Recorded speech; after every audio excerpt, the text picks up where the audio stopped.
By the by, I've been in panic mode for the past few minutes. I'm playing War Thunder, and I got into a dogfight that I had no business being in, but I won. So hey, we're live, so the first thing we're going to hear in the recording is Cass. Oh, hi everybody. Welcome to YouTube, Cass. Wonderful. I'm famous. I'm YouTube famous. Yeah, for the all of 3 people who watch the stream, one of which is me. Hey, that's 2 more people I don't know that have heard my wonderful voice. Or have their ears bleeding now. One of the 2. The other one's Trickster. And my coworkers are interested, so I'm sure they will love you. And they will love to laugh at you. Hey! I'm here to be laughed at. That makes me feel good.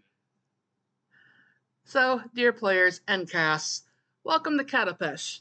Katapesh is a country that is on the southern continent. It is north of the Mana Waste, north of Hex, and east of the Moagi Expanse. The capital city of Katapesh is on the coastline, and we will be right around in there. So we have access to desert regions, mountain regions, coastal, which we will not be touching, and there are some foresty regions as well. Katapesh is known for a great many things. They do trade with almost every nation. There is one nation that refuses to do trade with them simply because the 2 greatest exports out of Katapesh are pesh, which is a form of drugs, and slaves. Obviously, the country that refuses to do trade is not okay with slavery. For our group today, we will be in the Adventurers Tavern, and this tavern is more like a guild where people can post fetch quests if they need help or assistance with anything, be it an odd job, protection detail, or if they just want to place a bounty on something or someone. The choices are yours to make. As you enter into the tavern, you will see that there are 2 women behind the counter. One who is standing tall and proud, and she's half-orc, so it's hard to miss her. And then there's another woman who is a little harder to notice over the counter because she appears to be sitting down while dealing with people. On the backside of the counter, on the right, you'll see various tables for people to meet, greet, sit down, and talk or plan. And there's a few people scattered around the different tables, just kind of chattering amongst themselves. And this is where I would like to have you introduce yourselves. Let's go down the list, and we'll start with Carpet. Hello, I am playing a character. Hello, yes, I am playing character. His name is Character. I'm playing a kobold swashbuckler named Malachite, a copper kobold, as you could probably guess. I plan on performing using some various acrobatic routines to stun my opponents and poke them into submission. Take that as you will.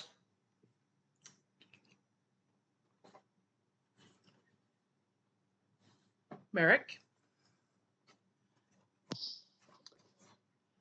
I am Hesperius, a Titan Nagaji, who very clearly doesn't do a whole lot because he barely has anything on him. But considering the sheer number of scars on his body, he's dished it out and dealt and taken it. And honestly, he just is looking for something to do. He's always looking for the next good fight. But he's also wanting to keep himself in shape. So he'll do odd jobs as long as it requires his physical prowess.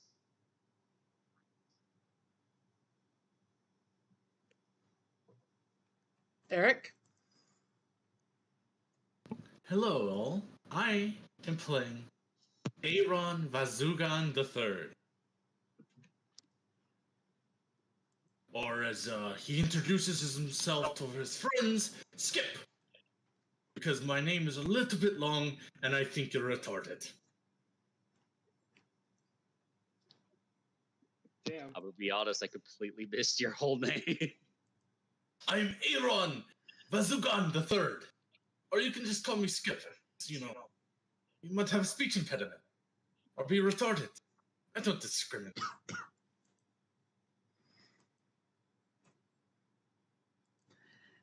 And Susie? You got an AA, Ron? It's Aron. Aaron. I've run into plenty of AA runs. I don't understand why they tried to say their name is Aaron. It's really dumb.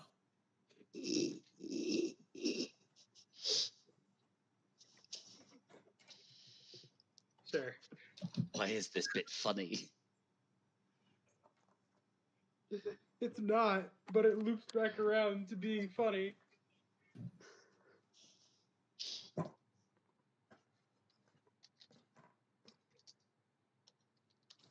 Believe Suzanne was called on. I was, and then people talked, so I just was letting everybody finish.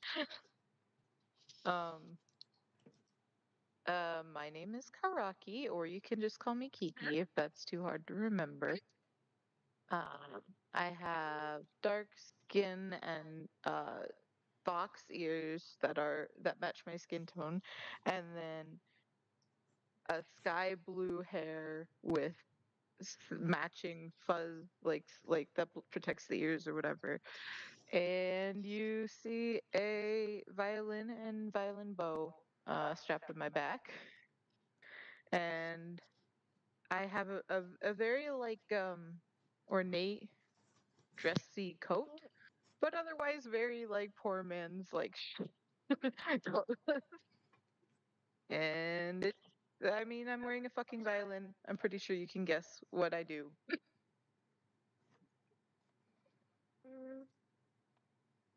Hi. What's wrong? Can you go back to bed or no? No. No. Is there a reason you're smacking my knee? There you go. So the way this guild operates is that they have two separate quest boards. They have a board on the left, which is closer to our orc matron behind the bar, and a board on the right, which is closer to the other person behind the bar. She's human for reference. People come up to either matron behind the bar, and if they want to register a quest and say, "Hey, look, I need someone to do this for me," they go through the terms of contract and payment and everything that they want written on the notice, and then the matrons will place the quest on either board as they feel is more appropriate for anybody to just come up and pull off the board and hand to them and register for.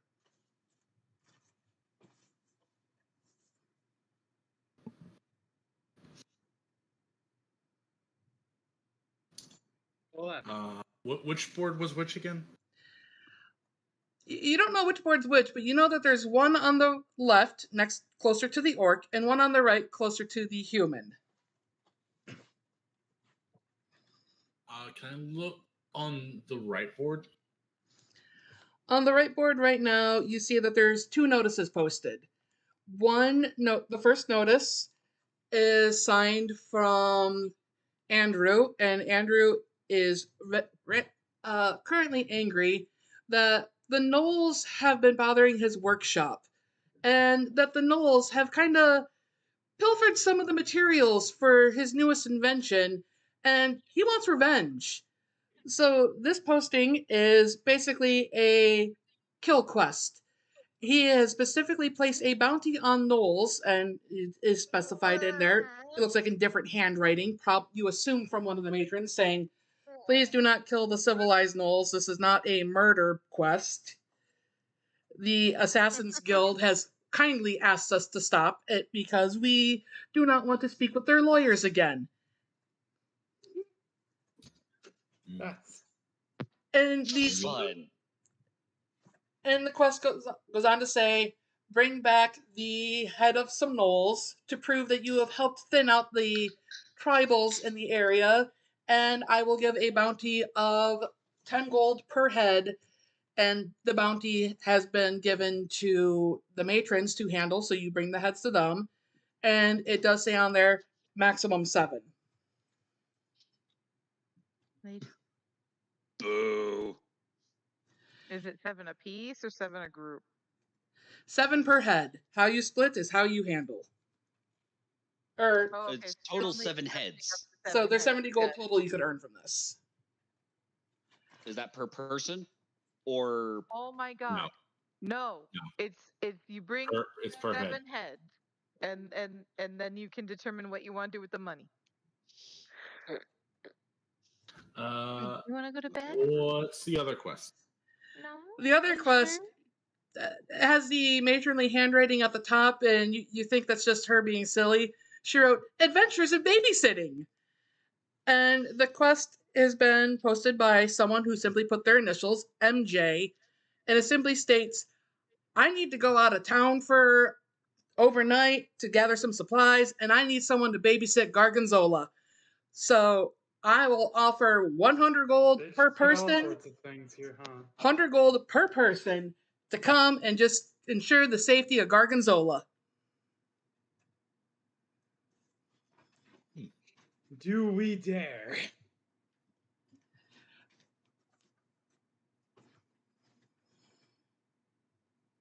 Right.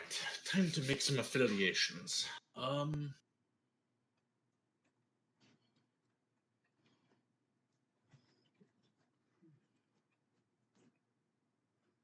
So I guess at this Who's point, who's we're all in this? Other than me and Kiki, who's all in here? like in the tavern? I Yep, in the imagine. tavern. I imagine me and Merrick are as well. Right, but I know what you two look like, but I don't know your characters, so.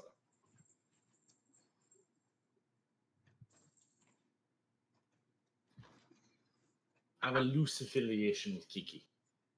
Yes, we collaborated so we know each other. I was asking, I was muted because I had baby and had go potty. Did we want to see what's on the other board? That was just one board.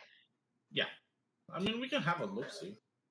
I'm Sure. curious to know who else is in the tavern. Is it populated right now, or is it kind of low energy? It's low energy. There's probably like 2-3 people sitting at a table at the back, and there's currently one person talking with the human at the counter. Okay. Where is Merrick's and Harry's character? You got your ball.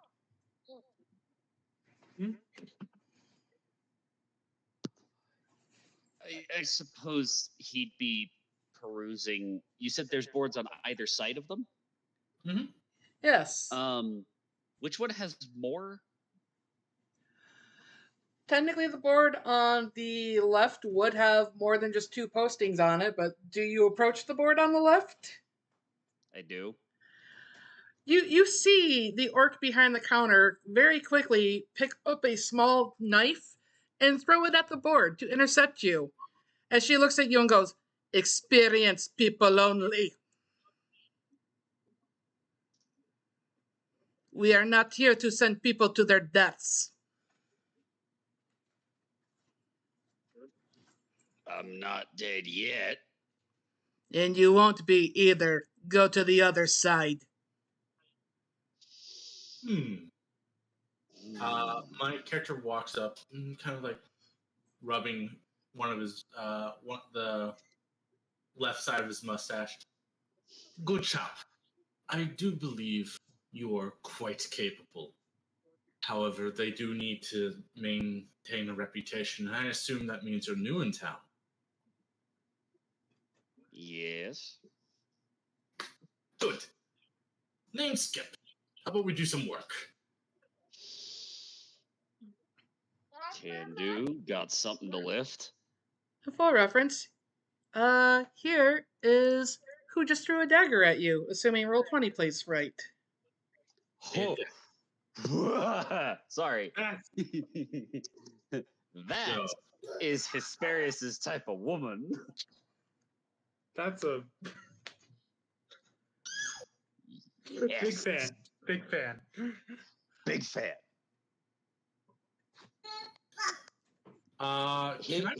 He huffs, but he has that face of, all right, I'll play. As close as a snake face can get. Yeah. I put my hand out to shake yours.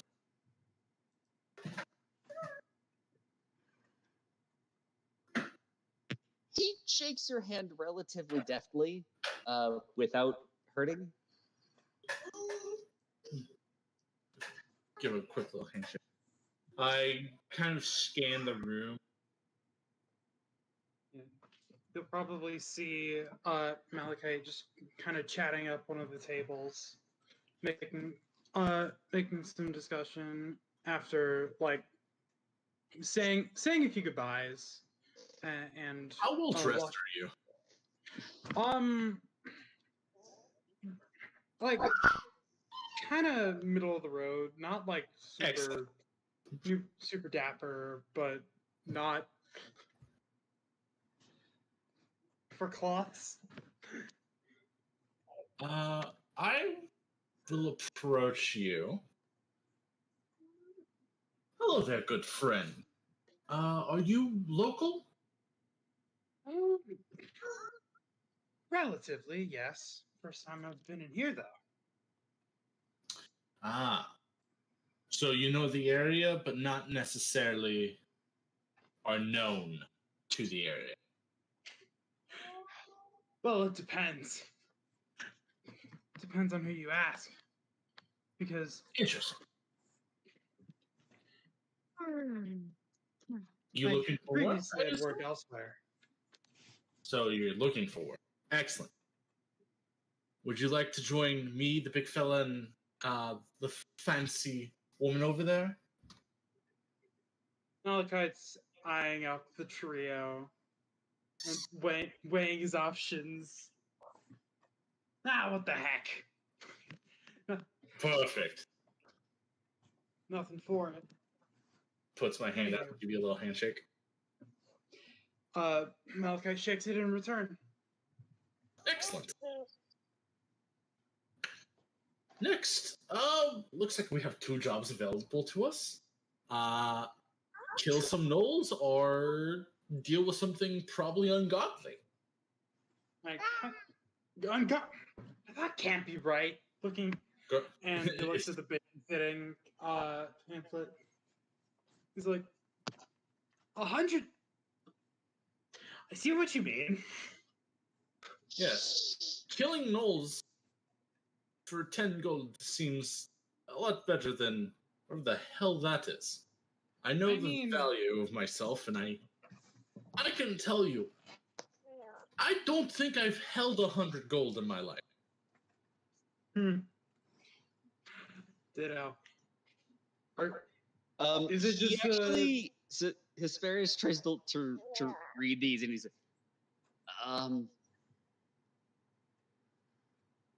he actually looks at the arms and says, "What is a gorgonzola?"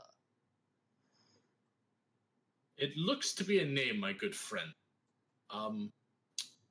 However, I don't know. So he was asking the 2 people are behind the desk. Oh, take the thing and okay. You do you. The orc just kind of points over to the girl and says, she has more details. And at that point, the other girl's head kind of perks up, and she just kind of holds up a finger and goes, in a minute. And you see her kind of finish up with the person that was already at the desk. And it's like, all right, good luck now. Have a good one. As the dwarf that was at the counter previously kind of walks off, and she waves you up. What can I do for you? That's larger reward one. Oh, I am confused. Oh, MJ's a funny character. MJ's a regular with that request because he's an alchemist that has his own trader shop set up in the Oasis, and he has a couple pets out there, and he's very particular and very precious of them. Gorgon and Zola. They're sweethearts, but he's kind of asked us specifically not to give information on them because he's afraid of people being scared to take the request.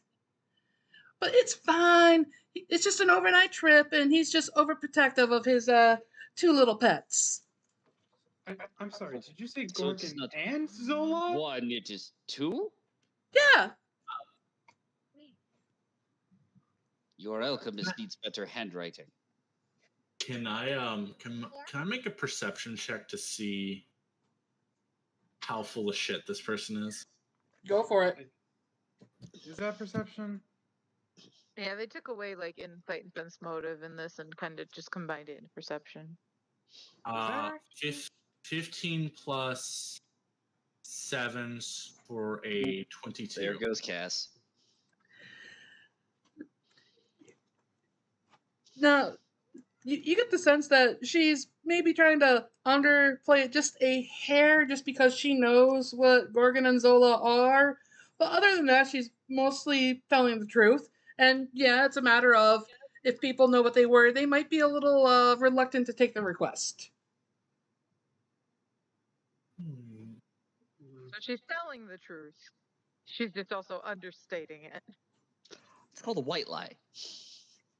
Well, I mean, Lie of Now- omission. Now, MJ will have more guidance for you when you get there, like what to do for Gorgon and Zola. But they're relatively low maintenance. It's more guard duty than anything, especially since he'll be gone overnight.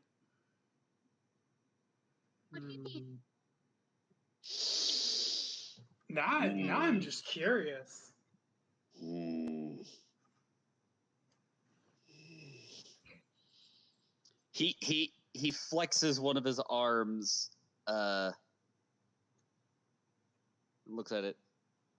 I suppose a couple of these scars could use an extra night's healing.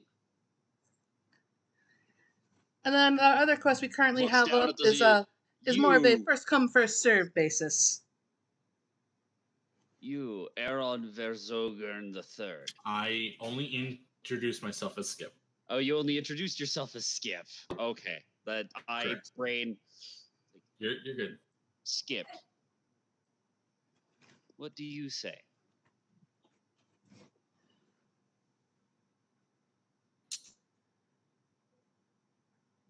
Pulls out a little notebook, jots something down, closes it. If our duty is to guard, then let's go guard. Probably better than fighting gnolls. Less messy. Also, gnolls don't somehow- taste very good. Somehow I don't think it'll be a matter of messy. But we will see. Also, gnolls don't taste very good. Wouldn't know. I tend to only like to eat dumber creatures. So I take it you lot are going to go help MJ out? Yes, it seems as though we are. Oh, that's beautiful. Nods. And at this point, do we you'll need see to that sign anywhere? at this point you'll see that the woman puts both of her front hands on the desk to push herself up and brace a little bit.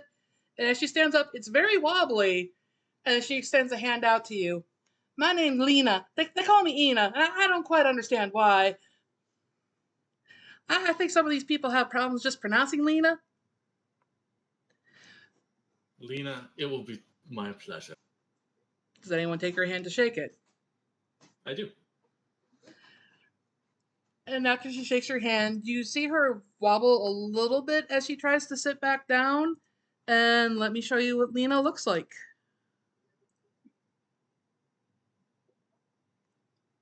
Ah, I see. Funny looking buck. No! No! Just no.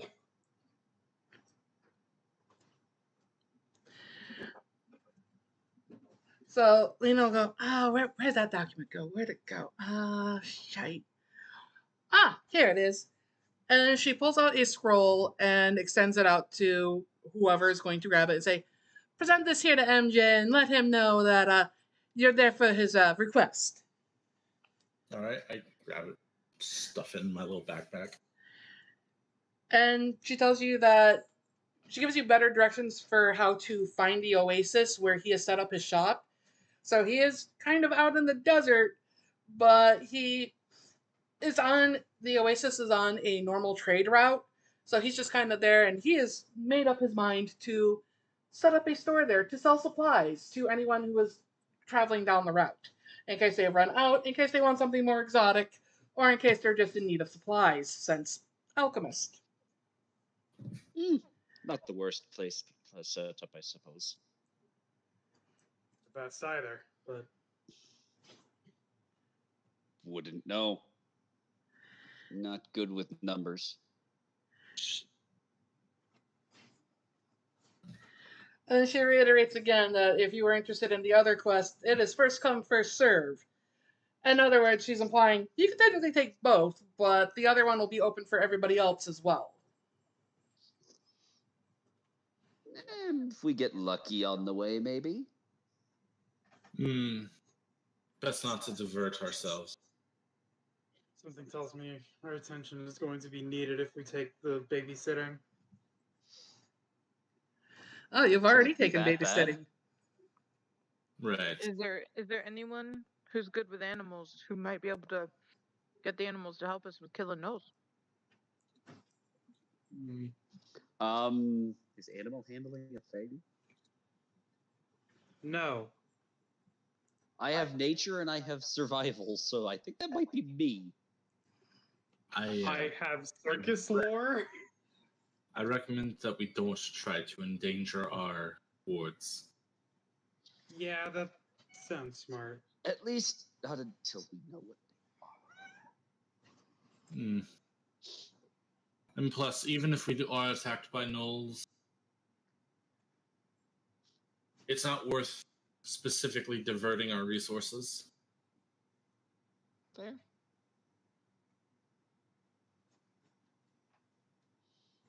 Right. Alright. Off we go to see the alchemist. Yeah, so you head off and head to the oasis, and based on the information that you were given, it is about 5-hour commute out there. And when you arrive at the oasis, let me move you accordingly. No more dumpster fire. We're getting the Rift expectation. dumpster fire.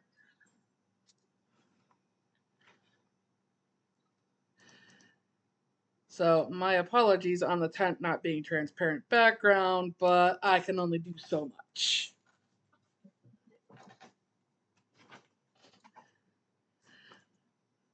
So you arrive at the oasis and you see the massive body of water itself, the oasis. Plenty of cactus around here. Some of them are quite large, like 7 feet around. And you feel that they could hide line of sight, but given that cactus themselves, once you get past the prickly nature, or prickly spines, are a soft enough fruit that you wouldn't be safe from projectiles or anything of that nature, but you could probably hide behind it. And as you get near the oasis, you hear some rattling inside and see someone pop their head out from inside the tent. And I need to hit the other button for that. Oh, come on. Roll 20. Don't do this to me, roll 20. Break.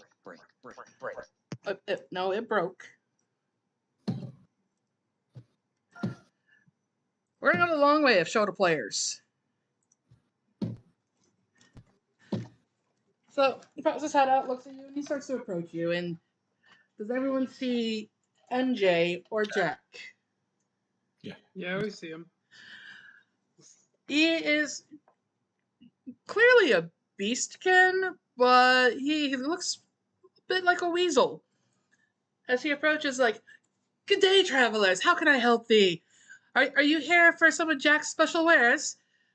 We have all Hello. sorts of potions and reagents, and we even got some dried gazelle meat today. Ooh, and of course, our specialty, cockatrice eggs. I pull out the scroll and hand it to him. He opens it, looks at it, and goes, "Oh, perfect, perfect. You're here to watch my little sweethearts, my Gorgon and my Zola." And he heads into the tent and heads towards the back and kind of waves you through.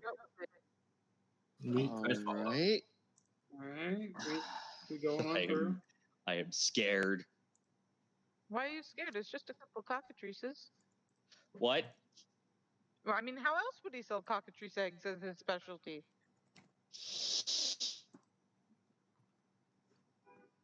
Ooh. Let's not spoil the surprise. I mean, I don't know, I feel like that was a surprise for maybe me. he sources them locally. Maybe he sources them separately. Yeah, there's a couple tents down that the cockatrices are at.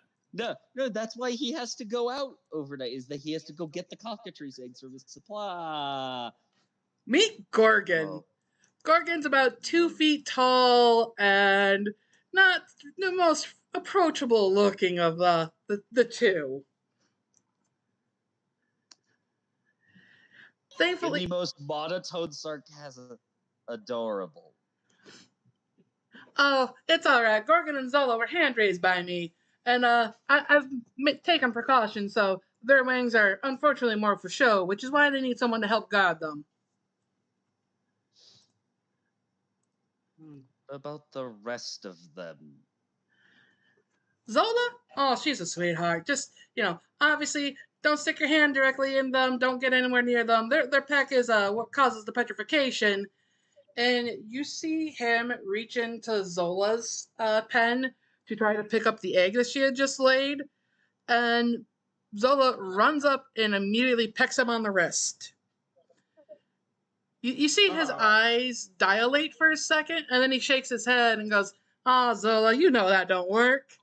As he picks up the egg and puts it on the shelf. You are immune to petrification? Most weasels and ferrets are, son. They've not quite figured it out yet, but weasels and ferrets are immune to their petrification. That being said, he kind of points over to a shelf behind what you assume is where he does most of his business from. There's a bottle down there for emergency purposes in case one of y'all do get a little too close to them. That bottle will help you with the petrification. I just raised my hand and I'm just like, are foxes in that family? Kind of tilts his head for a minute, scratches his chin. Want to find out? For science? Never mind. I'm not that curious. You know what? Where are my manners? My name's Monty Jack. Friends just call me Jack. How y'all doing? As he extends his hand out. I shake it. And he shakes the hand of He's everyone. just going to cross his arms and nod and very, very suspiciously eye both of the cockatrices. They'll be fine. One thing to do keep in mind is that I do a lot of business with some of the more civilized gnolls. Do any of y'all speak gnoll? What do you speak? Language.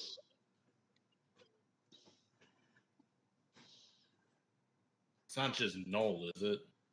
Pretty sure they speak something.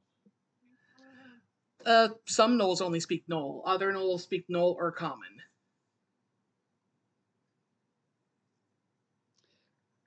Yeah, Knoll is a language.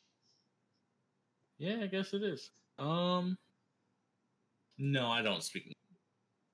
Mm-mm. Nope. All right. No, we had this a couple months ago. That's fine.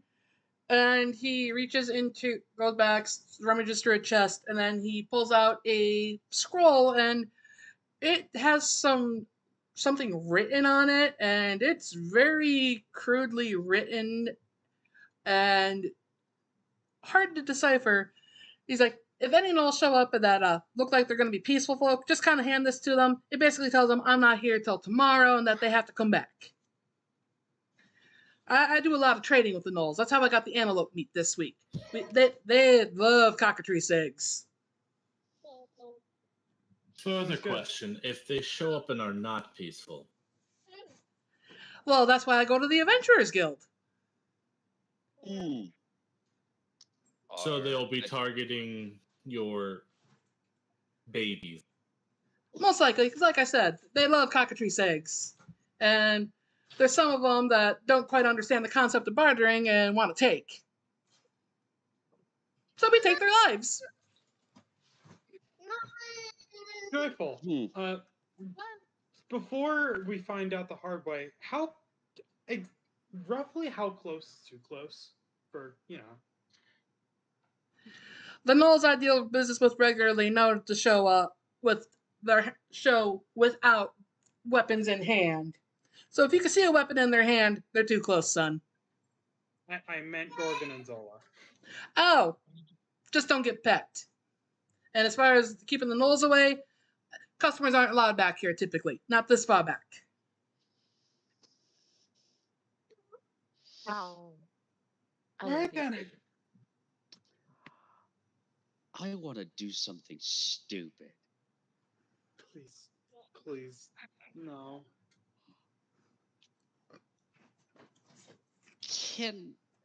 Would I be able to roll a nature to make a good first impression with the cockatrices?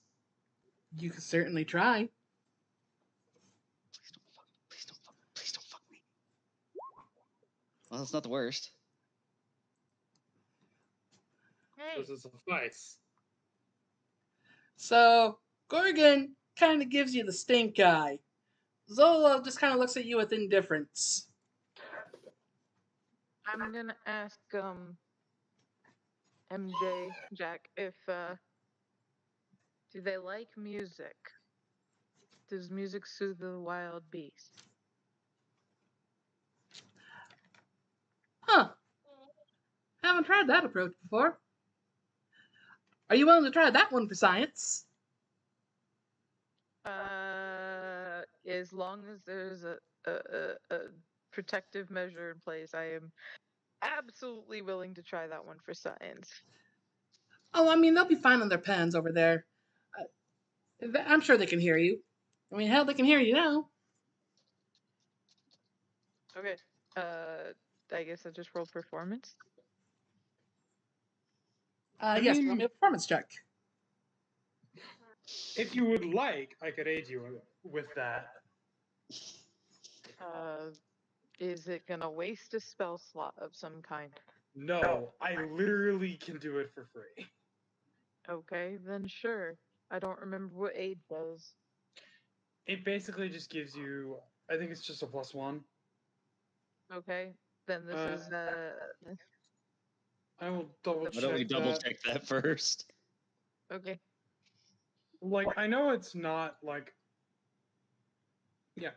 Oh, yeah. Crit success, +2 circumstance bonus. Success, +1 circumstance bonus. You have Critical to failure, also roll a -1. performance or something. Oh, I don't have to roll. I have assurance on my acrobatics, and I can use my acrobatics as performance. Or does that apply if the performance is specifically sound, though? I guess if they can see you too, right? I'm just Yeah. gonna ask the GM. Does that apply? Actually, it does say I have to explain how. That is. yeah. If How are it's you just gonna help music, then do never the mind. Okay, that's fine. Yeah, no. You're It's good. That's the second thing I have to about justify my actions, it's a Tui no-go. has very much turned the help action into the aid action, where you actually have to explain how you're assisting. One E kind of had that, but it was less enforced than 2E. So I'm going to cast guidance on you. okay, how long does Yeah, the that unity works. for that last? Is it only 10 minutes or is it It is- 24 hours? It is for It's your next roll. hours. Yeah. It's 24 hours. No, it's you are immune to the effect after you use it for 1 hour. 1 hour. Okay, I'm comfortable with that then. So it's a +1. Yep. +1. So 31. There you go. Let me see. Wow. I am a bard. And I'm digging a hole. Diggy hole.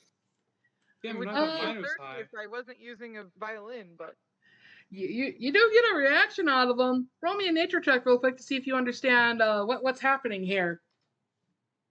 okay. That I could have sworn. May I roll a second nature to see if I can understand what's happening? By all means. Because I'm relatively woohoo. Let's go. Karaki, you kind of see that the birds are kind of moving. Zola just lays down and doesn't seem bothered by it. Gorgon's kind of moving back and forth, and you're just like, oh, all right, whatever, bird's dancing. Hesperius, you realize that he's not dancing, he's strutting. He's impressed. He likes Karaki. Yes. So he looks at Karaki, points at the violin, points at, is it Gorgon? Yes, Yeah. the male. Points at Gorgon, and big thumbs up. Points at Zola, just goes. Zola's just tired. Soothe the savage beast. She's like, all right, whatever, and just lays down. Wow. That'll be It useful. seems to at least be effective. Oh. I guess I don't know if it would help with assisting, but hopefully it'll at least prevent them from attacking, or prevent him at least. Oh my god. Hold on. Baby. Anyway, so lesson learned. That's a thing. Cockatrice music. Cock music. Bad Shut nerd. up.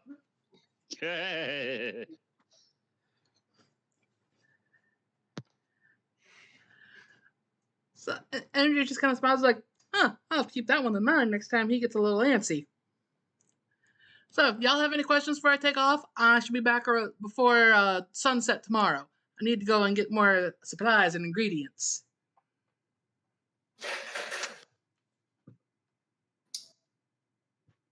Before sunset tomorrow.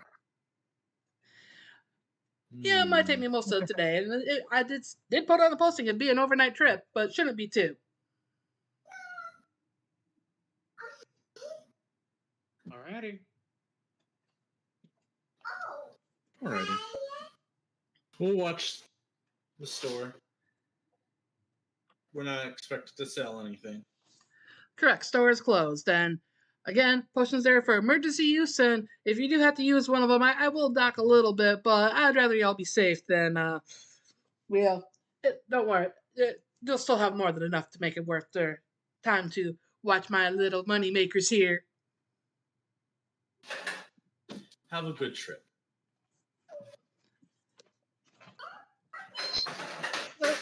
He nods as he walks out and leaves you to Gorgon and Zola.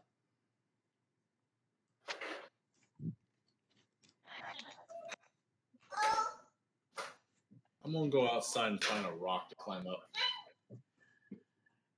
So in this particular portion of the desert, the rock you would find would be near the oasis and would allow you to actually do a dive into the part of the water that is deep enough to fully swim. Nice. Not going to do that. I'm just going to kind of sit up here. I will. Oh, what time is it? It's probably bordering noon. So early, midday, late morning. I mean, I know the exact time. It is 12:15. There we go. I thought you said it took us 5 hours to get out here. Yeah, you did it in the morning. We're apparently earlier birds than you guys are. Right? Shush.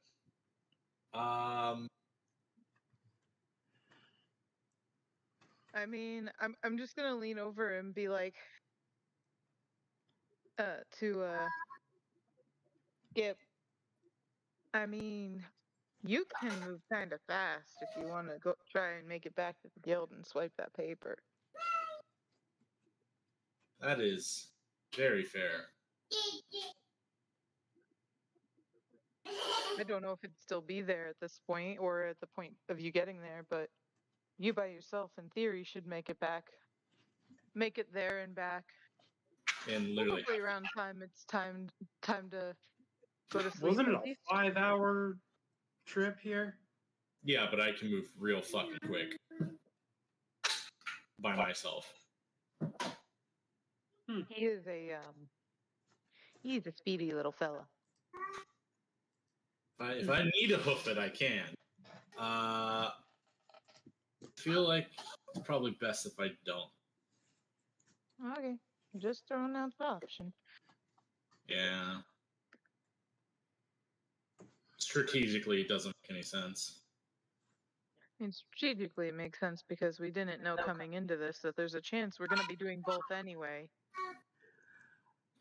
Well, you do remember that Lena wouldn't have let you take the paper down from the first one, because that's why she was saying, like, hey, this is first come, first serve. So does that mean we just have to Oh, have the so- null heads and turn them in and then? Yes, Look at the because the reward. satchel of gold was left with the guild, and you bring Gotcha. your proof of kill to them, and then they give the reward. All right, Then- well, then, Yeah, yeah, it literally doesn't matter. doesn't matter. Okay. I Telling you, going. misunderstood, though. I also misunderstood. Because the way she hinted you can do both or whatever made it sound like you can take this other paper too. Now, she was saying, it's like, hey, while you do this, keep in mind about this other quest, because if you run into gnolls, you can still claim the reward from that if there's still any left when you come back. True.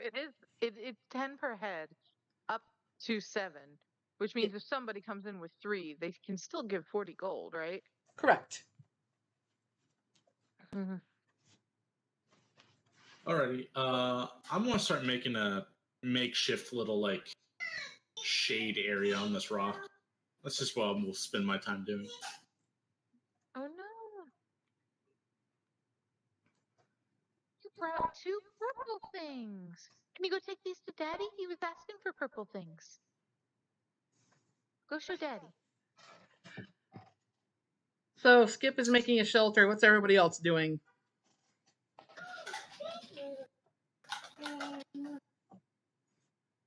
I mean,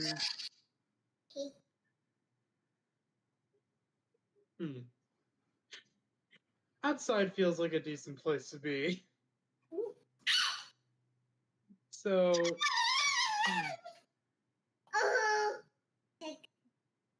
have you decided on how are we gonna do night shifts? I mean, we really should do watches if that's what you're asking. Yeah, that's what I meant. I'll take the midnight watch. I mean, in theory, how many of us are there again? 5? 4? Or So it should probably be 2 watches then, right? 2 and 2. Or do you think we could do 4 short watches? if it means less waking people up at different times, that would probably be for the best. Then. So 2 and 2. Yeah. Then I'll take the watch with Skip. I All suppose I'll watch with. Actually, that's a terrible idea. That's 2 tanks on the same watch and 2 squished on the Yeah, same that's watch. a really bad idea. Let's go based off perception. I'm just gonna be like, how well do you notice things go? I feel like I noticed things at about a plus 7. That's how I feel. How Okay, I notice things. I feel the same. yeah. If I had to put a number to it, I'd say about an 8. Oh my god, why do you and I have the same perception? We all have the same perception. It's just you 2 have a modifier to wisdom. Is my guess. Yeah. Everyone's got expert. Okay. So even more reason we should split half and half. I call dibs on the lizard. The two short people can be together. Wonderful. Sizes.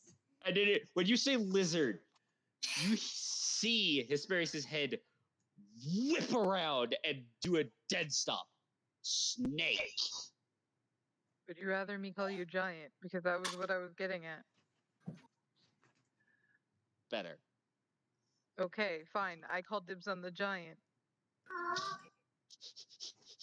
Because he's big. I never decided on my character's height, but odds are it'd be somewhere in the 5-foot range, so you'd still be fucking tall to me. Considering I'm a 7-foot motherfucker. Everybody looks up at this guy. I'm glad I didn't do a whip, was it a long neck Nagaji or a whip head Nagaji, because their necks are even longer. God. Anyways,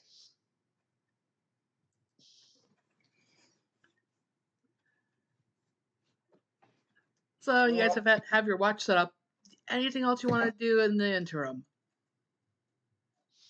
Yeah, no, I Hesperius would just probably basically spends most of his time staring at the two cockatrices I would outside probably of just pecking play. range.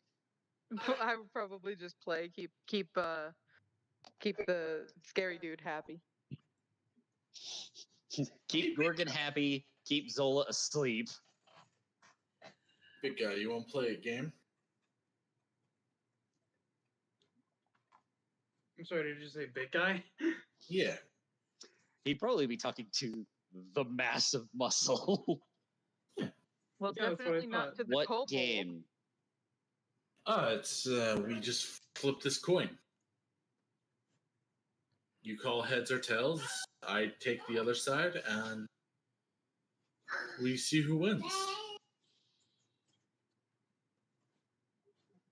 Never was one for games of chance. Ah, I will but pass. is it all life chance?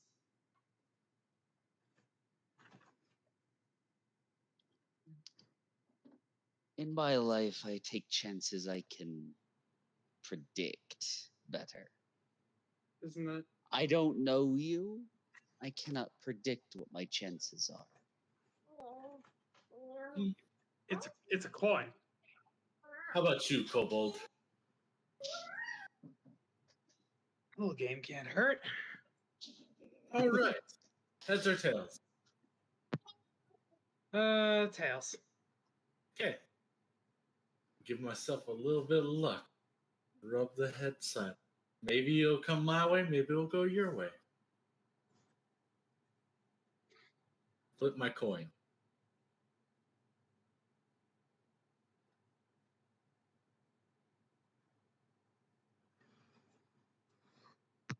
Why did everything go silent?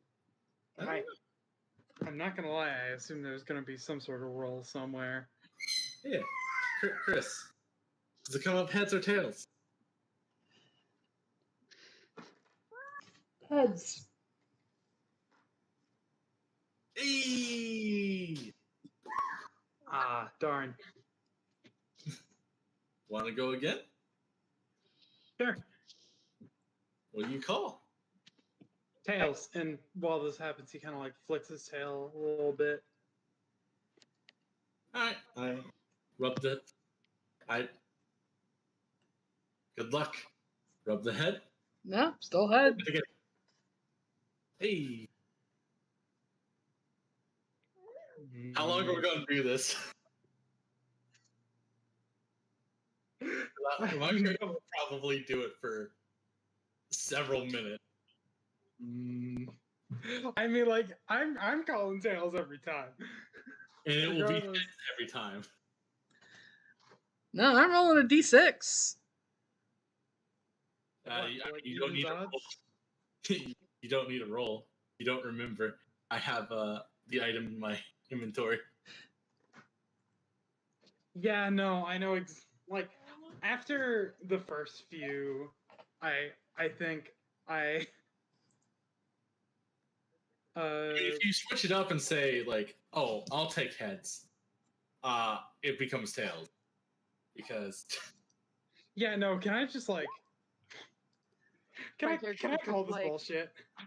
My character's just like, I don't play games with psychics. Yeah, I'm like trying to parse the. oh, do you What- want me to roll to see if I can deceive you, my friend? I mean, if you're trying to. Yeah, I can do that. Oh yeah. Yeah. The coin itself is enchanted. Yeah, that figures. It's more of a little gag thing I like to do with.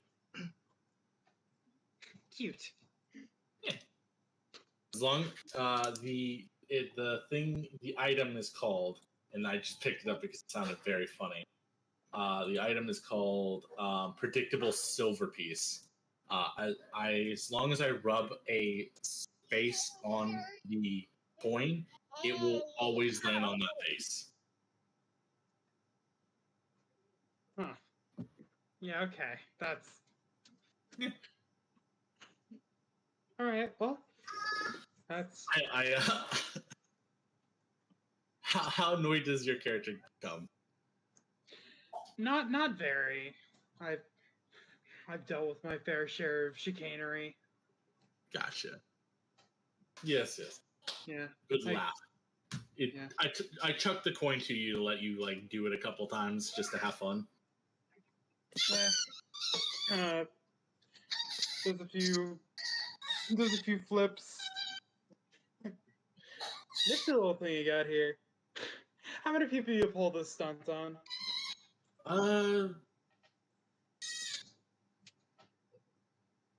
Depends. For fun, a handful. For money, handful more. Trick is not to do it too often. That being said, Okay. from like under my cloak, I pull out this cap. It has like a couple candles on it. This you might enjoy. I put the cap on your head. Shake your head. Malachi does do a little shake. The 3 candles on your head light up. I saw this item. I don't remember exactly what it does, but I do remember the freaking candle thing. I feel like I'm a freaking Candle cap. kobold Yeah. from WoW. Yes. I picked it up specifically to put it on you. You shouldn't have. I was seriously considering it. I forget what exactly it does. It sheds dim light in a 20-foot radius.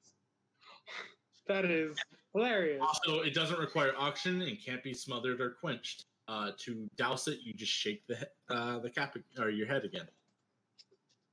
That is very helpful. Not for me though. I have dark vision. Yes, I also have dark vision.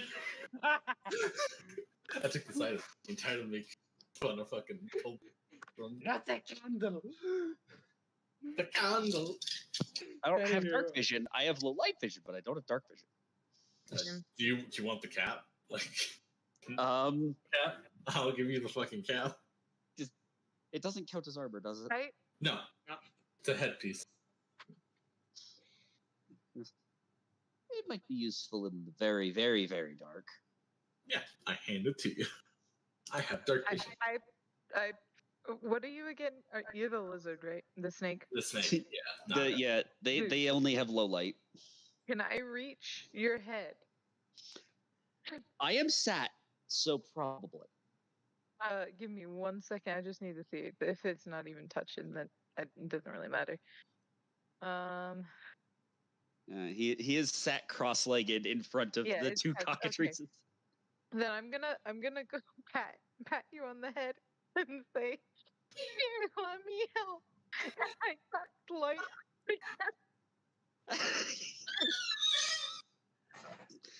Okay, you actually get a chuckle out of Hesperius. It goes, I like you too. You are funny. Ah, I think he's starting to realize our Oh, tit and poodle. since you touched him, I want both of you to make me a perception check. Oh, Good thing. turns out I'm he's gonna an roll my actual illusion. best He's for this. actually. It's an illusion. He's actually only 2 feet tall. 11, No, yeah, no. 11, 7, 18. Not 20. I don't even know if I was one of the ones rolling. You are. You said since you touched him, so. And Hesperius, I need a perception from you.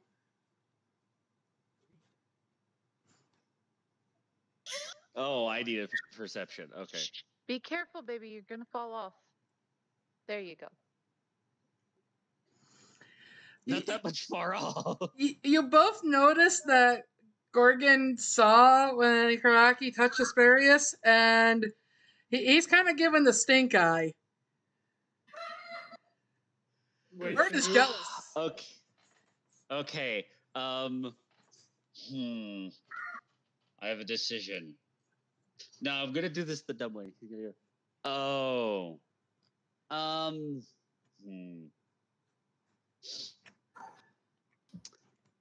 not sure if you should be flattered. Thanks to your music, points at Gorgon, he considers you a potential mate. So I noticed. You making physical contact with another male creature was not welcome. This is. Well, He is now going to scoot slightly further back from the cages. I'm just like, I don't know what a cockatrice's mating rituals involve, so I don't know if I can pat it on the head without it pecking me. So I'm just gonna go back to playing with him. If I had to take a wild guess, I'd say about the same as a chicken. It's going to be very similar to a chicken. I don't know chickens either. There's lots of strutting. Showing off every feather, showing off how big they are. All right. I find a nice dark corner of the tent, just kind of lay back on my back or on my pack. Wait. So I'm gonna say sometime. To like create small illusions in front of me. I'm gonna say some time passes. Next few hours are fairly uneventful. It starts to get closer to mid-late afternoon. For Skip's purposes, it is approximately 4:59, and all of a sudden you see a gnoll starting to approach the tent. Perception check, see if it has weapons. Where's my perception? There it is. I'm gonna do that. I grab the crude scroll and start to walk out. Okay, being sat, can I still see above the counter? Considering I'm 7 foot. I'd say that from like nose up is above the counter. So yes, you can see He's over just gonna straighten a little and slow turn to the knoll. So with Does the Noel try saying anything?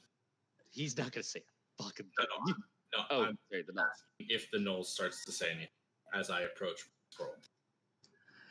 you see the gnoll kind of stop, and it looks like he's sniffing the air, and he has an axe, but it's at his side and not in his hands. So has a weapon, but not armed. As he just kind of looks at you and grunts and barks, like Jack. I unscroll the thing and I just hold it in front of my face. He takes a few steps closer to be able to read it and go, ah. And then he just kind of waves at you like, what the fuck am I doing here then? And turns around and walks off. Cool. Just following the instructions given to us. And I walk back into the tent and find my little corner and lay back down. Kind of sitting there relaxed. Okay, so the counter. Is it just a table? Or is there a wall underneath? It's a table, but it's covered with a cloth. I'm gonna apologize. We might have a bit of overlap because my laptop's low battery, so I gotta go back out. Okay. Nah, I'm gonna stay exactly where I am, and like I said, I'm just going to if I hear them start moving, just straighten slightly so more of my head is showing. Slow rotate. Fucking viper head just rotating. Actually, but more like a python head. And closer to around 6 o'clock or so, both cockatrices start to stir a little bit. And you can see that their attention is focused to the corner where MJ pointed out their food would be. That they're fed a mix of seed and bugs. Oh, right. His face goes, I'll handle it. Do they have food bowls? You could tell that there's a bowl where he just kind of pours it in and lets them handle it. Okay, is there a pouring instrument? Nope. But the seed and the bugs are just kind of in like a burlap sack. Did they say like an amount? No, he didn't specify. He's gonna take his big ol' hands, scoop, pour into bowl at height where they can't be picked. Remember, these cockatrices are 2 feet tall, so you're probably about the only person that could do that, assuming they can't jump. That's a They bold better not assumption. jump. You know what? Just to be safe, I'm gonna roll another nature to basically like calm. Please don't fail. Please don't fail. Please don't fail. That's worse. So they're not calm, but they're not looking to attack you. They're food hungry. So pour. As you're pouring, Shoot. Gorgon does jump, but he's not jumping to hit your hand. He's trying to get the seed midair. Oh, aren't you cute? Poor for Zola. Zola just kind of looks at you, and her eyes narrow. And she just looks down at her bowl and gives you a look that you swear, if she could speak, she's like, "How dare you touch my food?" And after a moment of the stink eye, she starts eating. What do you want? Like, what do you want from me? So why does your oasis have ducks? All right. I just noticed that. That's what those are. Those are ducks and ducklings. Those are duck-painted rocks as of now. They see our alchemist gets a little lonely. And also, you get what you get from the Roll20 category. Fair.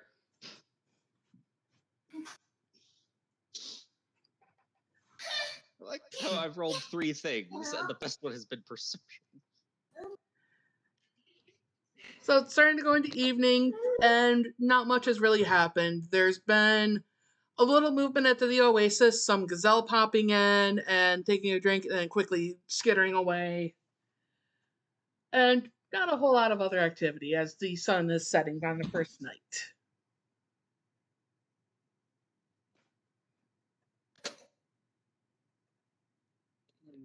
I mean, I guess if it's getting late, then we should start our shifts. I'll take second shift.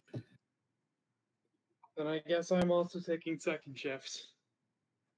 All right. So where's our first shift going to set up camp? First stay.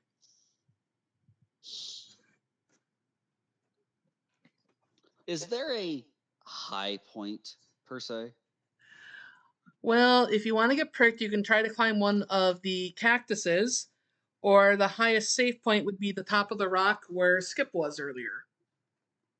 I also set up a small cover there. He points to that.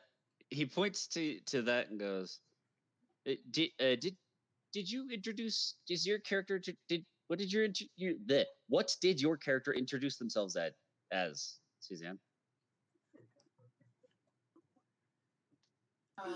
My character would have been myself as Karaki, but Iki, if that's too hard to remember.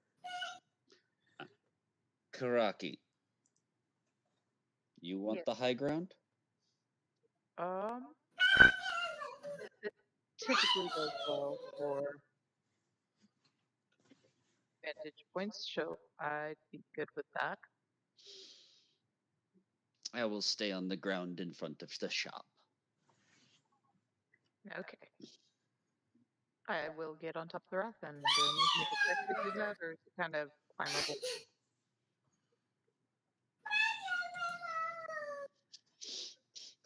Alright, so for your first watch, I want perception checks from both of you. Okay, I'll take it as climbable then. Yes. That's not good.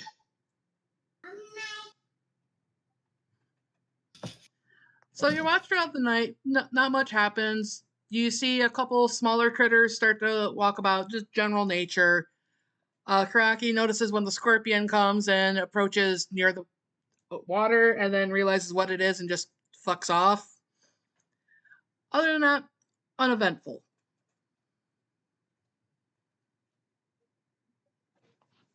All right. I'll wake up.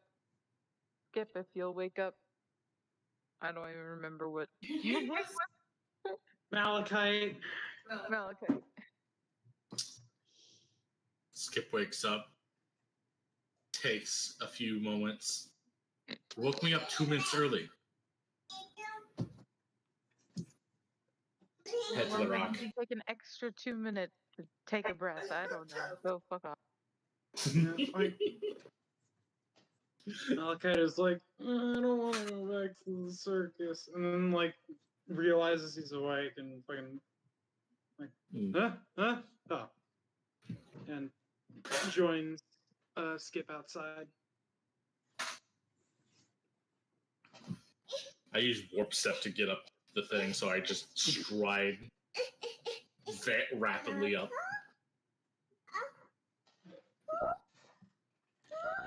And where's Malachite setting up watch? Malachite does a little bit of a stretch routine to kind of like wake himself up. Where does he park himself? Probably like just below the rock, opposite of where Skip is facing. You're going to need perception first, correct? Correct. Okay. Jack, come here. Here's the dice. I perceive that. Roll. Shit. Drop it. No. Drop the dice. You perceive all the things. Go on. Almost. Just one below that 20. One short. Put it on 8. All right, babe, she's wet. So, not only did she not roll the dice, she set it down on 8. I'm taking it. All right. That gives me a grand total of 15. Yeah, I think that's 15. Well, not much happens. Skip thinks he sees something out in the distance, but it's just the wind picking up and the sand flaring and dancing around. Malachite, you notice a small little desert rodent pop its head up. And it's tiny. It's something that can fit in the palm of your hand, but you can't help but notice a slight resemblance to MJ. So, other than that, not much else really happens. It starts to be about 6:48 in the morning because skip. And roll me another perception check. Okay. Gotcha. Natural 20. Natural 1. Malachite, you are Opposite. obsessed with that rodent that looks like MJ. Skip, that cactus shouldn't be moving that way. Those cactuses are moving real funny down south. Huh? What? Sorry, I was focused on a cactus that looks like MJ. Yeah. A rat. I'm focused on a cactus that is moving. Hang on, that's not right. Unless the desert morning sands are playing a trick on us, that's not. Well, I trust my vision. Then wanna walk up to it? I will use warp step to go up to it. I'm going to say with the nat 20, you know something's hiding behind it. Cool. Nice. Go wake up the others. And I'm going to prepare. I'm going to use one action to prep if something comes with if a creature, an aggressive creature, comes within my phase bolt range, I will attack it. So does Malachite come and wake up? Yeah, I'm telling Malachite because I can move faster, so Yeah, I can wake retreat easier. I mean, I got a spear. I'm not that bad with it, but whatever. No. I want to be closer to where they are. Like, I would like to move as close as I can, prep my spell, and wait in case something aggressive starts coming at it. Yeah, wake it up. The rest of the party. Just saying, yo, there's something Funky. there's something funky going on. Might need So your he help. wakes up and you mentioned something funky. His eyes go from kind of the waking up to full open, and he doesn't get up all the way. He just kind of rolls forward and starts more or less, and he goes, "Where?" Behind a cactus down south. Come on. He more or less starts stalking in that direction. Yeah, I would like to put myself between the tent and this cactus, and I will wait until an aggressive creature within 30 feet. I'm going to say go ahead and anywhere within this box, go ahead and place where you would like to start. I think I should start here. Because it's like, what, this one? This is, oops, hang on, that is not what I meant to do. It was like down here where you saw the movement, but when you get closer, you start to see that there's something not quite right about the other cactuses as well. Okay, then I'm going to prep right here. Let me check where this is. Yeah, that's I imagine we would have slept in the. Why sleep out in the open when we have tent? Yeah, especially in the desert. Actually, yeah, I'm gonna do this. I'm gonna roll stealth. I want to sneak. Yeah. Do we have? Fuck. Okay. But before you just roll, Before you roll, you're with mute. stealth. You're muted. Suzanne sings.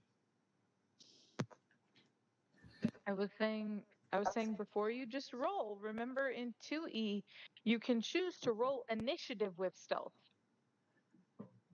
for that exact effect. So we will ignore that stealth skill if he wants to, and we can go with a initiative stealth roll. that works.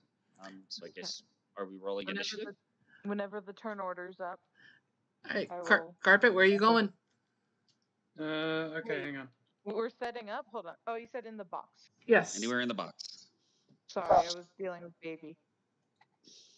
I'm gonna do it about there. And then, yeah, I'll do it with stealth. All right, don't gotta set up turn order first, I think. Don't you have to? Yeah, be a I need to certain figure out distance where to away, find that. babe? Should be something on the You have to left-hand be a side. certain distance There we away go. to roll with stealth or not get a negative or something. And then if I hit the initiative button, So, while my token is selected, Okay. I have to find where my thing went. There we go. So you just yeah, rolled if you have your initiative. token selected and you hit the initiative button, it'll automatically put you in the turn order. Merrick, you have to change it to put stealth on in the little drop down on the right for it to roll with stealth. Oh, wait. Oh, that's what you mean. Yeah. Okay. By default, it's perception. Let me roll God that fucking damn it. again, because I didn't understand. You're good. I'm just letting Big you know. numbers, no whammies. Big numbers, no whammies. There you go. Okay, so that needs to be a 22. That's not right. Did you change your? Did you put that you're not an X? No, because you've been rolling perception just fine. Huh? Hold on, that's not right because I got a 6, and I have a +2 to my initiative in addition to my perception. Okay, hold on. Expert. Okay. Yeah, for initiative, you gotta look at the little box, and then you gotta make sure you're proficient. I mean, Well, I mean, what do you what would it be? Harry, Actually, how not. did you get yours to add your 9? Because you're doing stealth. So hold on, perception. There is a Hold little on. box next to initiative. That's Yes, and by default, it's perception. Okay, Eric, switch it off and switch it back on. Perception. That's what I did, and it made it work. There you go. That's weird. Got it. Yeah. I think it just bugged out. Yeah. It wasn't giving me +7, which is very, very weird. And I realized when you said that because I got a 6, but I have +7 from perception. Plus, I have improved impressive initiative, so I have another +2. Ah. All right.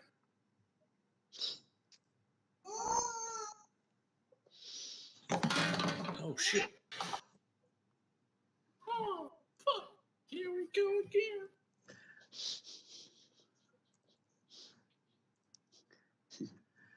I'm a sneaky snack. These poor boys, they did not roll that good. I am the sneakiest snack. Well, lizard, dragon. Well, Dragon Boy, you are up first. Oh boy! Alright, I gotta remember. Alright, so let's start this off. I don't know what my base speed is. It's probably 25. So I'm just gonna say it's 25.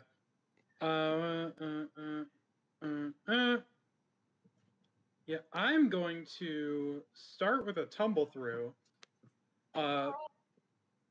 which is literally just like move, assuming I don't fuck this up. However, I can't fuck this up because it uses my. Hang on, before I say something stupid, let me make sure I have this set up correctly. My assurance is for performance, not acrobatics. An acrobatic performer. And you do it when using the perform action. Okay.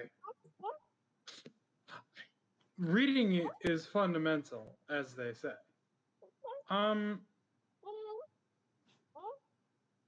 Then I will. What do you want? Drink? All right. I'll start this off by. Alright, I'm gonna go for the dude over here. So 1, 2, 3, 4, 5. I'm gonna do a fascinating performance, No, man, those aren't free.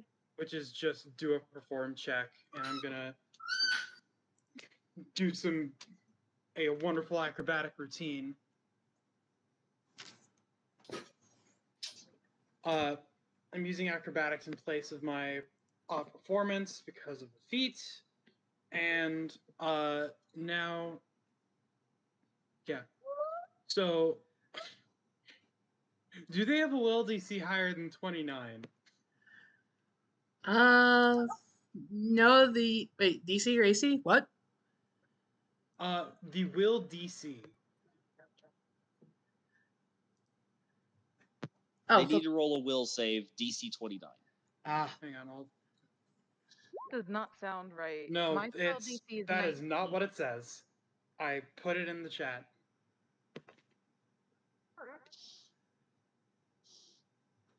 I copy pasted this from the book.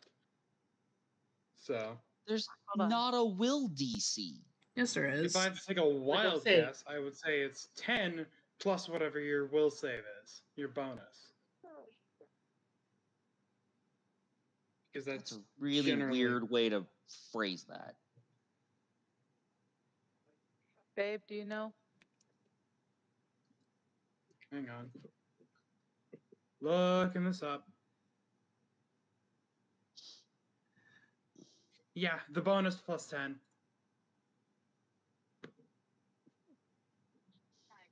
And what are you an expert or just trained? Expert. So you're doing all three? Oh yeah, that is what it says. I assume they're all in line of sight. What? Oh, is it just line of sight? Yeah, it's as long as they can see me and I can see them. In that case, it would probably be better for me to go somewhere where I can guarantee that they can all see me. So like right here. He is behind a cactus, and remember, these are huge cactus, several feet around. If you want, you could get 2 of them, but you won't be able to get all 3. From here?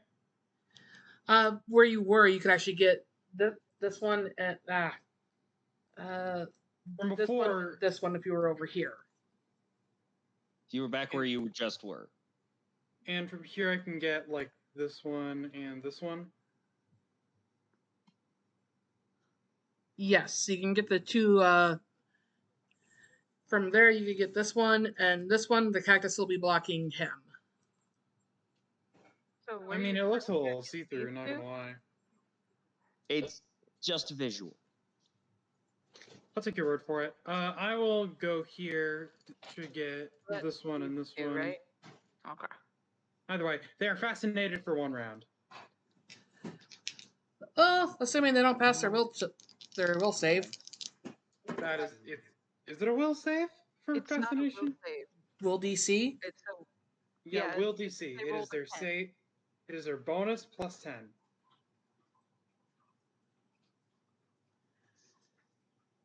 Will. They have to beat a 2. They have to have a 29. Yeah, that ain't happening. Anywho, I have panache. I'm going to attack now.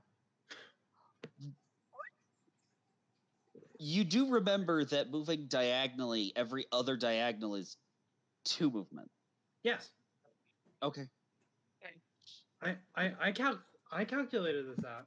He has a spear. He has 10. I'm trying to make sure he's not doing more than 3 actions. Anywho, It's hard to keep track of that in my own head. Does that crit?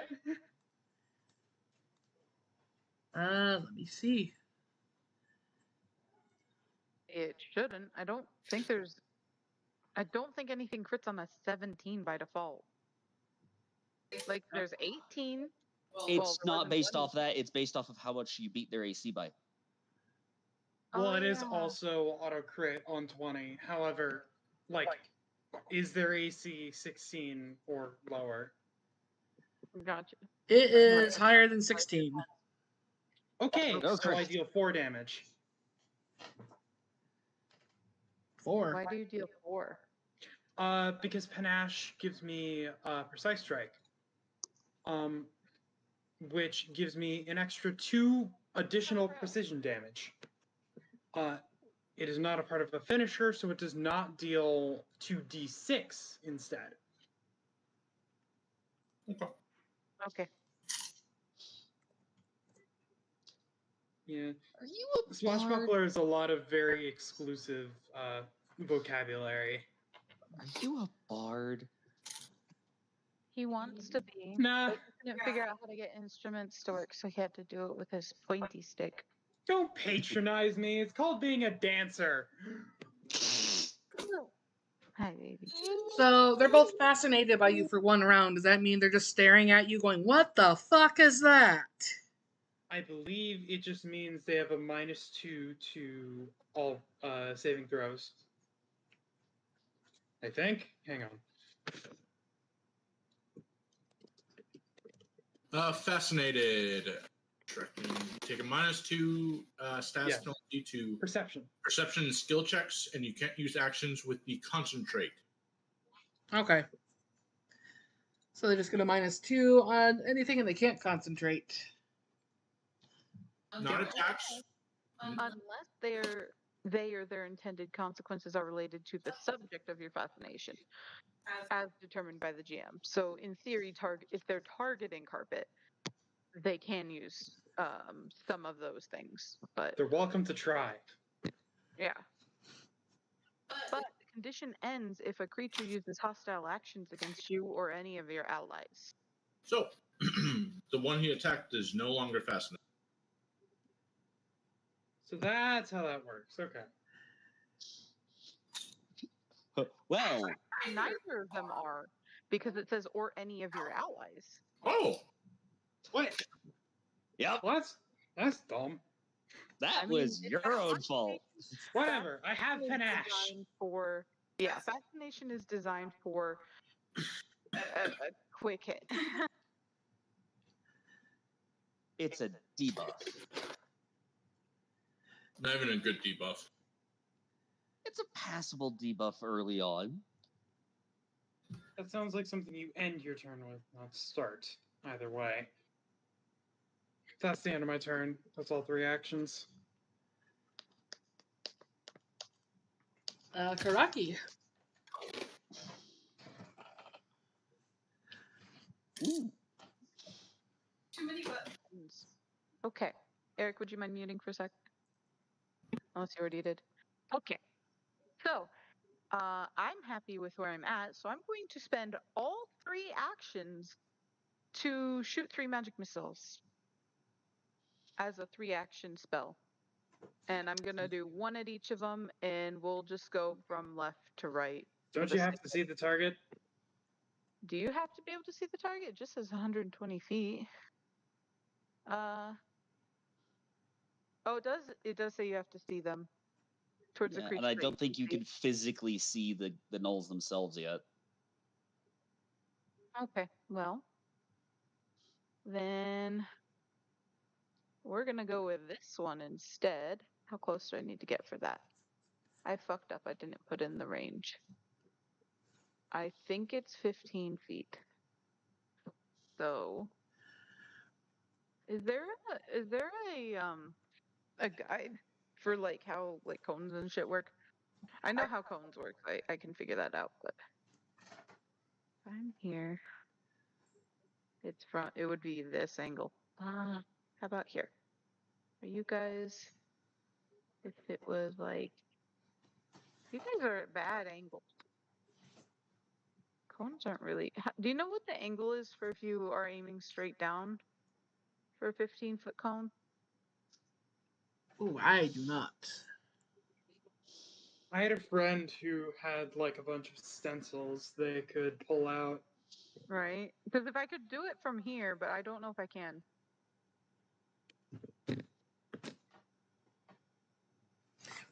Hang on. Because is that? Yeah.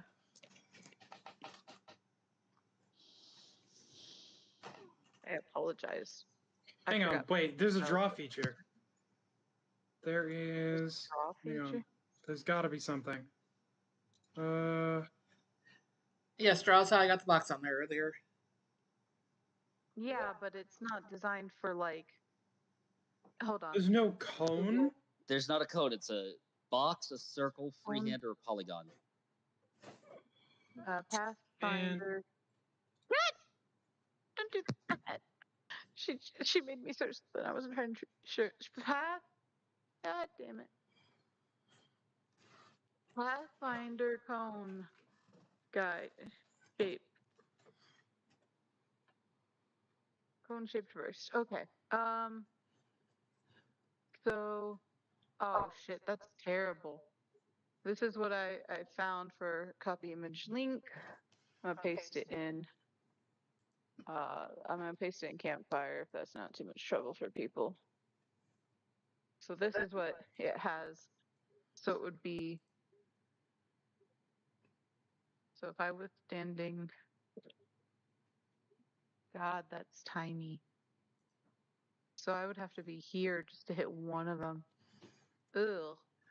I would say that where you're at, you could see this one. You can see just like him picking out the edge on this side. I think I can do that then. Do I? He did hit with his 4 damage, right? Yes. Okay. Then I think what I'm gonna do. Where would I need to stand to see this one? Like way down here. Yes. How far is that? I don't like getting that close though, so I'm just gonna shoot 2 missiles into this guy.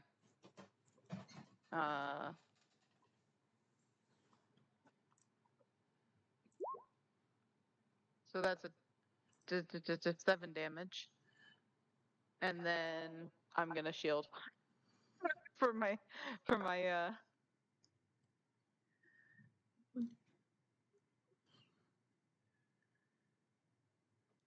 All right, so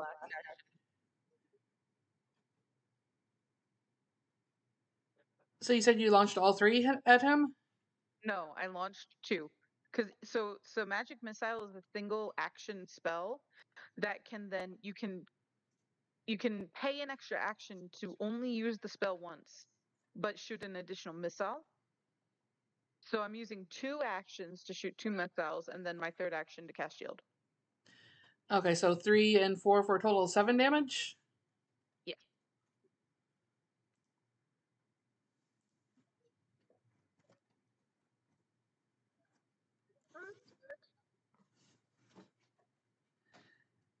Did you have shield up? And all people around me see is I strum my violin, and like music notes in a fucking TV show coming out, instead bolts of just fucking force come out and whack him.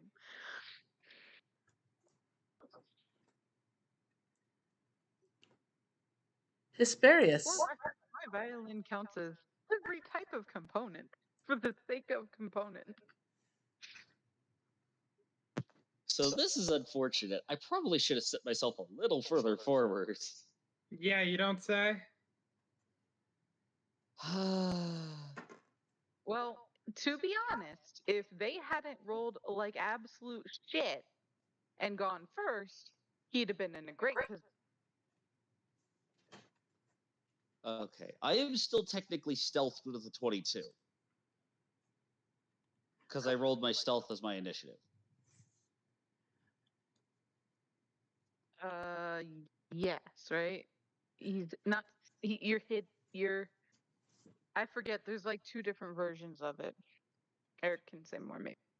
Am I hidden or am I undetected? I'm going to say that you're undetected, but you might want to find cover because you're in a desert in an open area. So I would suggest either ducking like into the tent or behind the big cactus here. not entirely sure why the barbarian had decided to stealth in. I have a plan. Unfortunately, I am in a bad place for this plan.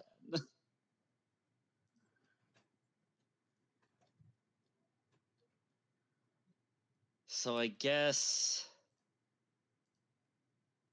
because my speed's only 25. 5, 15, 20. Shit. Unless.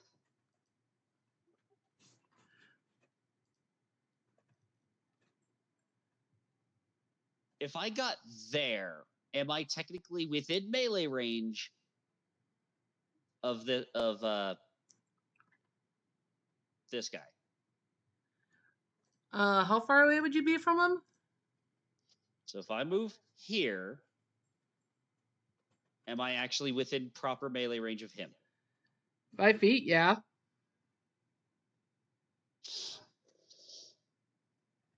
All right, fuck it, we're doing it that way. Sudden charge.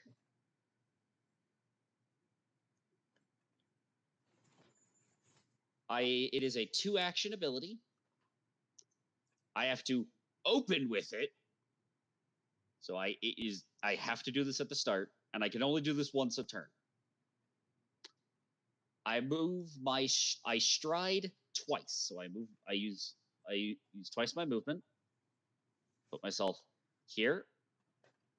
I end within melee reach of an enemy. I make a melee strike. I am not raging yet.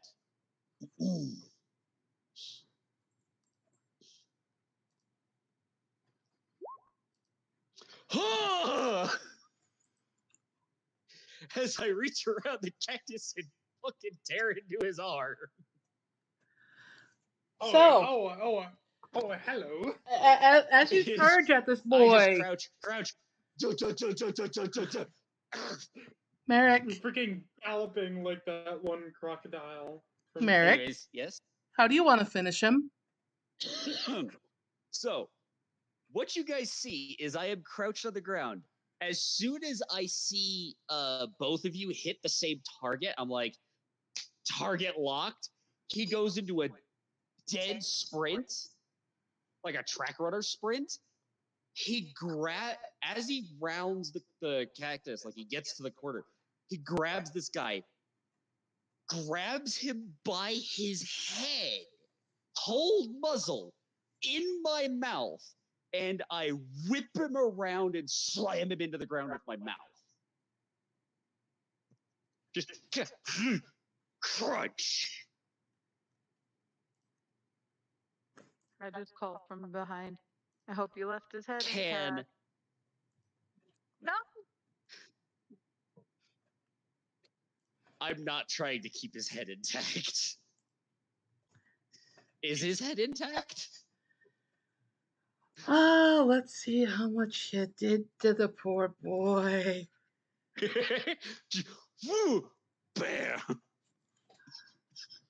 Considering you did -4 to him, I'm gonna say that it's a little dented in, but you might be able to argue for the reward. Okay. Can this guy see me?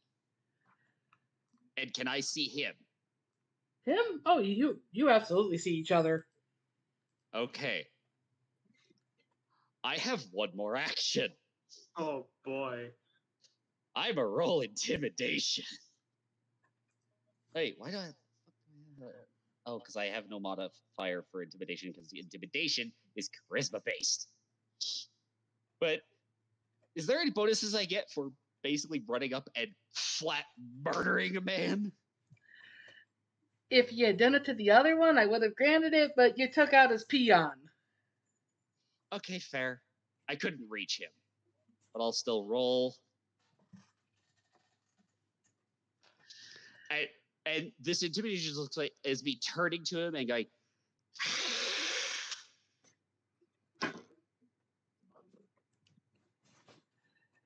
He just looks at you and growls back in return. I'm standing at my full 7 now, too. Yeah, he don't give a fuck. Okay. And that's my turn, because I'm pretty sure raging is an action. Yes, so I had the choice to either rage or intimidate. I chose to intimidate and failed. Oh well. Skip!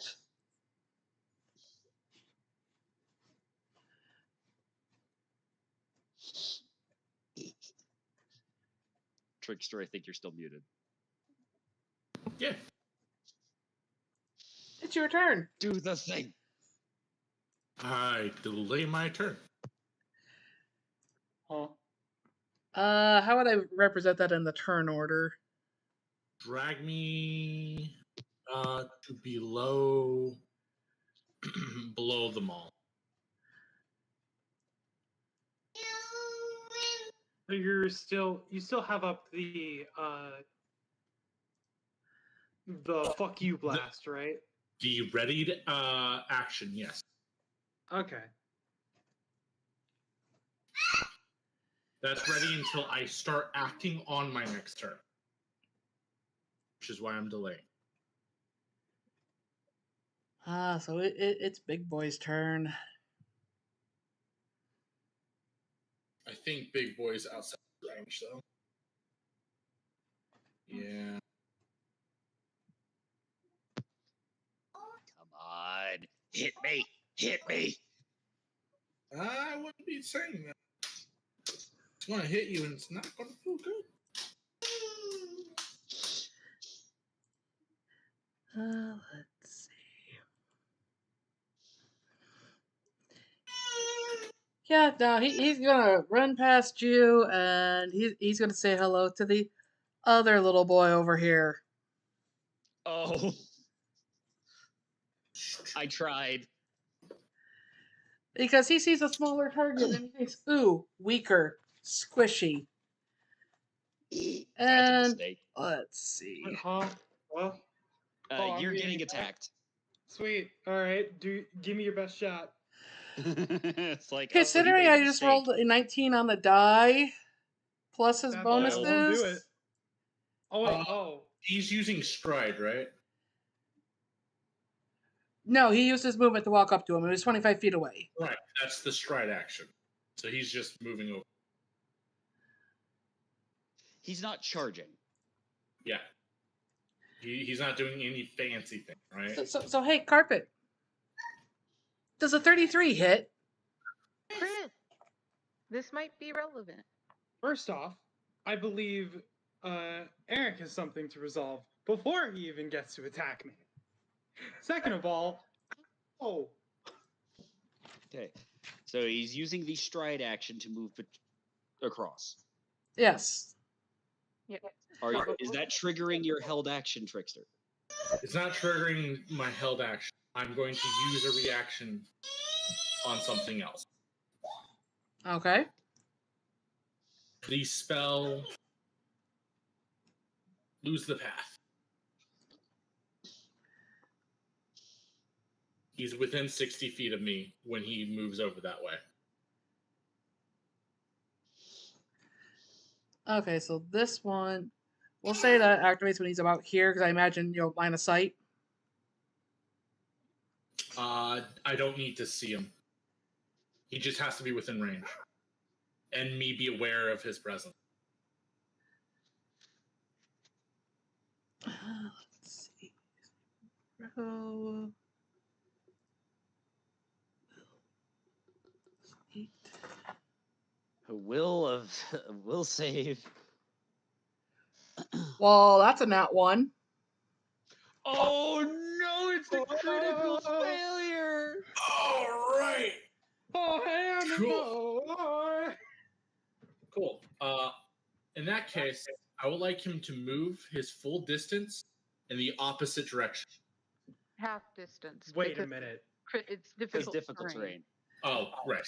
Yes. Half his Hazardous terrain. half his movement the other direction. So here's the thing, is that with where he was originally standing, or X, I assume that's where you had it, There's really only one square difficult terrain.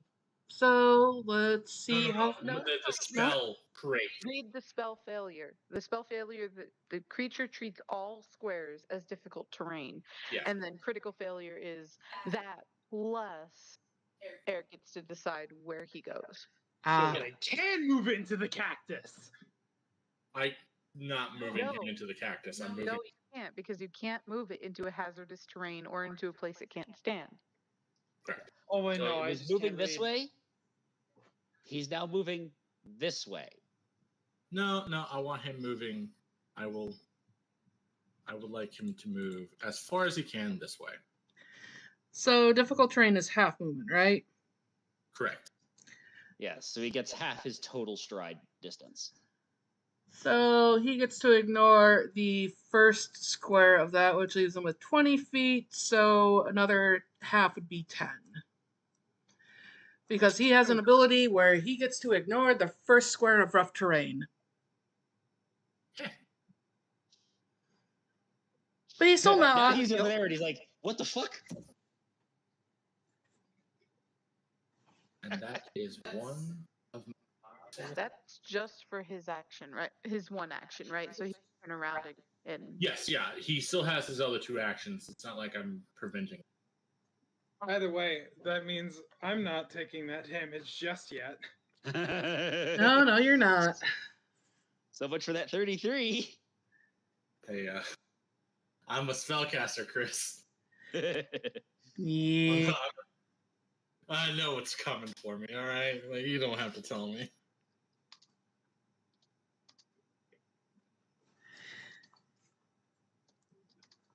So, because you did that, the gnoll is going to start barking, and because nobody understands gnoll, you're not entirely certain what it is, but you do see that this other boy over here is moving.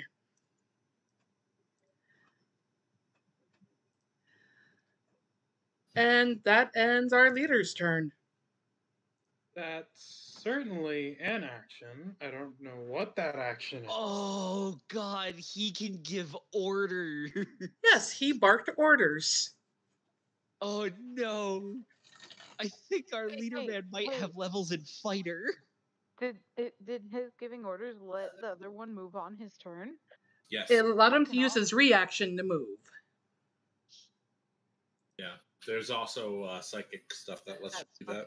That's fucking cool. That's really good. Like, commander style abilities are really, really fucking handy. Anyway. Hey, Harry, I saved your fucking life. You're welcome.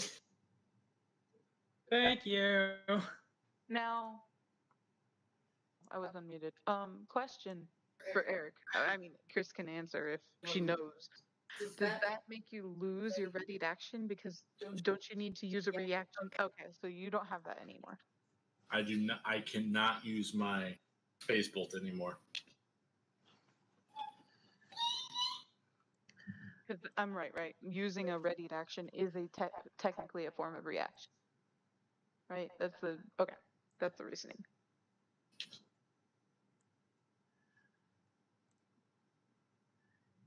That works out, right?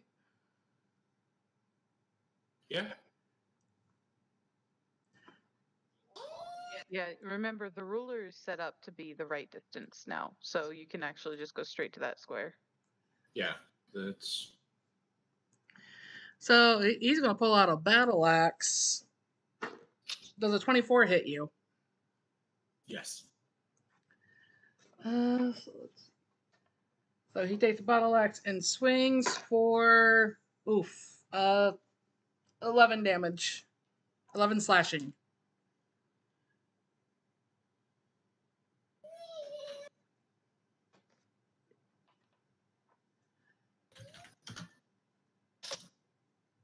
Alrighty. Then it is 3 actions in the economy, right? Stride 1, and then. Attack 1. So let's see if his second swing of the battle axe connects. It's going to be at -5. So does a 14 hit you? No, 14 does not hit. So he swings the second axe, and he overcompensates and swings above your head. And that will end his turn. All right. Now back to. Oh wait, no, you still have your turn. Mm-hmm. Nice try.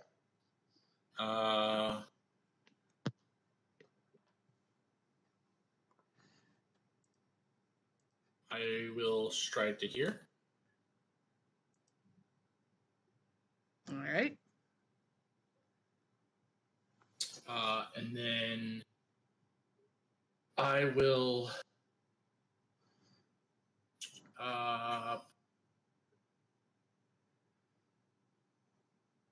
stay somewhat by.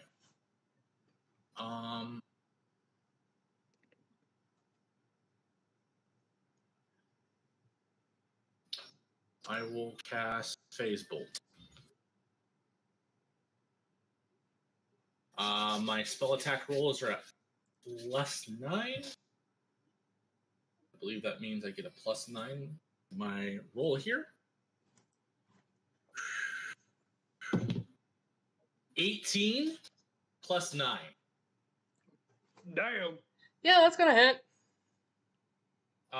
Do I crit? How much for the crit again? Is it 10? 10. I You. have 25. It does not crit.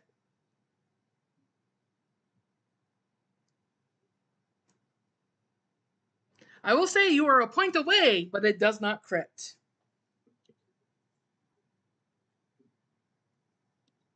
All right. So I will click the phase bolt so that y'all can see this. So a general thing is his ace. He doesn't have like a shield bonus, right? Correct. Cool. Then on a success, which is what I got, if he gains any sort of circumstance bonus to AC, it is reduced by 1. And then I roll 2d4. Oh, are you gonna roll that in? Yeah, why not? Look, I have very expensive dice that you bought me as a birthday present. I want to use them. I've never used these dice. I'm not complaining that you're technically. So I thought Oh yeah, I was just so that I could read it and everyone can double check my fucking thing. Right. All right, so 3 plus 2, that's 5 plus my int is 4. Yeah. So 9. Wait. I think it said I can't 3 roll a plus 5. 2 is 5. Yes, 3 Okay. plus 2 is 5, plus 4 is 9. So 9. Hey, I got the same number in the end. I mean, yeah. So. Right. Anywho, Chris, that was 9 damage, and Yep. that is my turn. Malachite, you're up. All right. So I'm gonna roast. So I can't target the leader, so I'm just gonna go over here and actually, it would technically already be flat-footed from where I am because I am in threaten range, so I don't need to worry about using. Am I threatening? You are within melee. Yes. Okay. Because you do not need a melee weapon to threaten anymore. Okay, cool. You have your fists. That's threatening enough. I mean, I have both hands occupied, but worst case scenario, I guess I could try and beat him with my violin. So Yeah. That was a really good change I really like about how threaten works. Even if you're ranged, it might be beneficial for you to just walk up to someone to grant someone flanking. Right. Anywho, I'm just gonna a bonk. fuck? Alright, so for my second attack, I assume that's a miss. 13? Yeah. Alright, my second attack is +2 from what it says because of both backswing and sweep. Wait, fuck, I'm targeting the same person. It is only +1. Which is -4. Fuck! So, well, never mind. Didn't matter. A for effort. Man, I should have just used Confident Finisher. Whatever. That's the end of my turn. Okay. So, real quick, before you do anything else, Karaki, roll me a perception. This is going to be sound-based.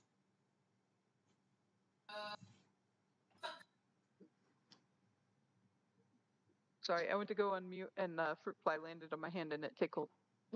That's under character. Perceive. Yeah, you don't hear nothing. You're fine. Carry on. Oh, Okay. What's your turn? I was gonna hold my turn until after two fuck. Both of until just after the ally. The other one's a bad guy. Because I don't know what to do with myself right now.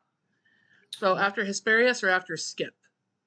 After Sparius. I still want to go before the big guy, but Okay, you're holding your turn. Hesperius.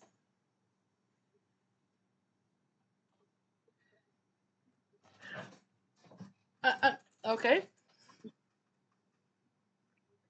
I mean you could do your charge thing again, right? Has to be in a straight line, I think. This one is what I was talking about charging. Because this one's flat-footed. Yep. Better chance of critting it.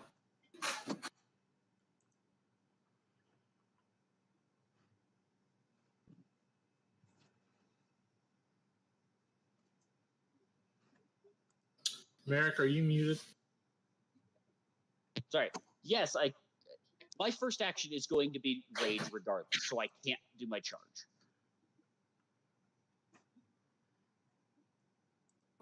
Well, actually, hang on. The charge is 2 actions. It's 2 actions, and it says open, and so I can't do anything with the attack or open trait. Rage is has neither of those. It's barbarian, concentrate, emotion, and mental. Does that mean I can rage and still do Yes. sudden charge? You would just have to rage afterward. Because the open means you have to do it first, right? No, it means I cannot take any action that has the attack or open trait before doing it. Oh, then yeah. But rage why doesn't not? have that. So my understanding is I can in fact rage and then charge this guy. Yes. Ooh. So you just hear this massive rage hiss roars. Fucking dinosaur. And and now I get the other attack. And this is a okay, I have to check rage again. I get a +2 to damage. Okay, so this just adds to the damage. Because of my instinct, though. This gets real fun. 17. No. That doesn't hit, does it? Just misses. Oh, it's flat-footed. Oh, then yeah, you hit. Cool. Flat-footed is a -2 circumstance bonus on it. So essentially, that is a 19. So because of that, you hit. Okay, but I didn't crit, so it's only 7 damage. Oh, and at present my AC is now 19, and I have 57 HP. So given where you're facing, I want you to roll me perception. Yours will be sight-based.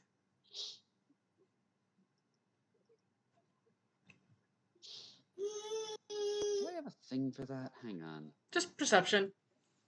Okay. I was double checking if I had a thing on that. 25. Something's moving in the tent. Something just fell off a counter, but you're not entirely sure what's going on yet.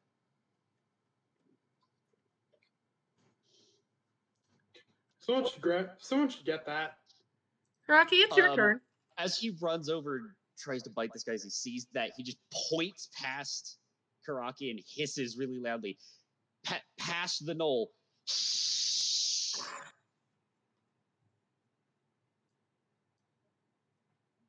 The cockatrices aren't in the tent, are they?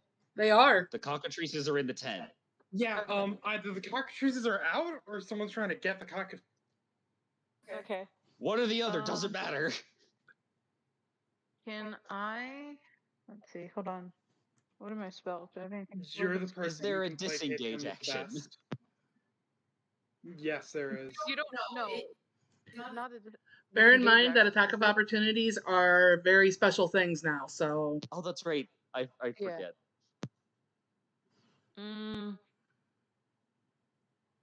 Yeah. I'm.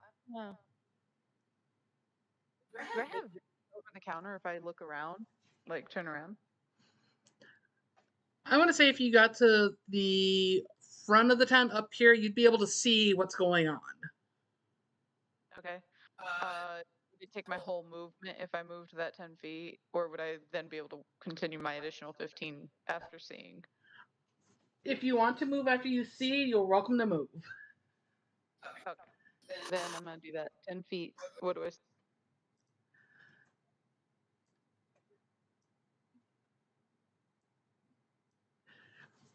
The sound of your music earlier has stirred Gorgon, and he's the one coming out. I'm.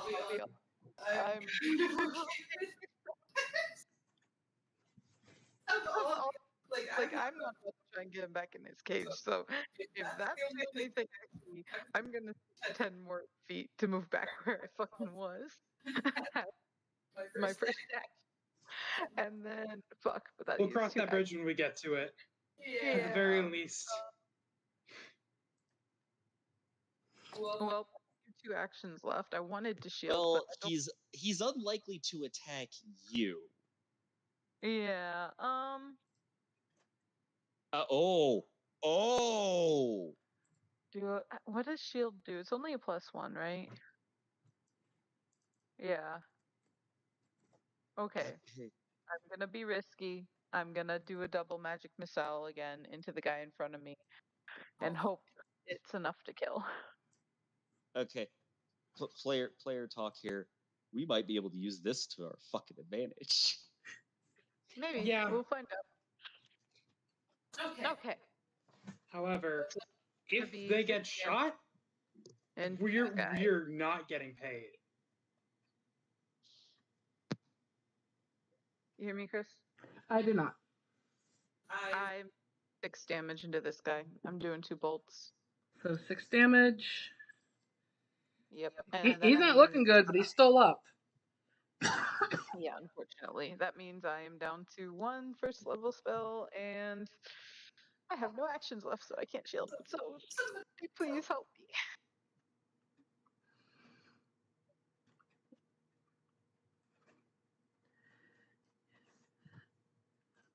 Alright, it is big guy's turn. Let me see. He gets to move only 25 feet unless something interrupts. What do you mean? What do you mean? Why would someone interrupt his movement? I don't know. Chris, what do you mean? He's only moving 25 feet. Like, does he have a spear? He does not have a spear. Does he have you wish. ranged weapon? Like he does. Like a reach weapon. He has 3 potential weapons, and right now it's a scimitar in his hands. Okay. Scimitar in his hand. I'm not gonna do anything. I'm not gonna do. No. Oh, which cell was that again? That one.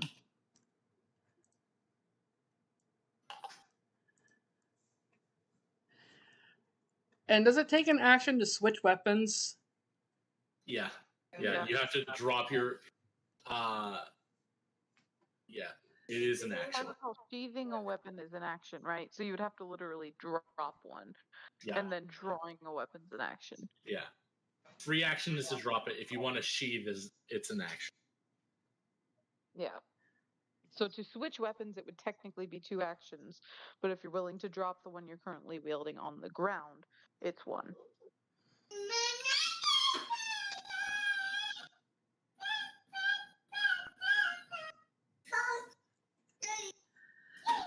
No, he's not at that point of frustration yet. He's just going to sit here and end his turn.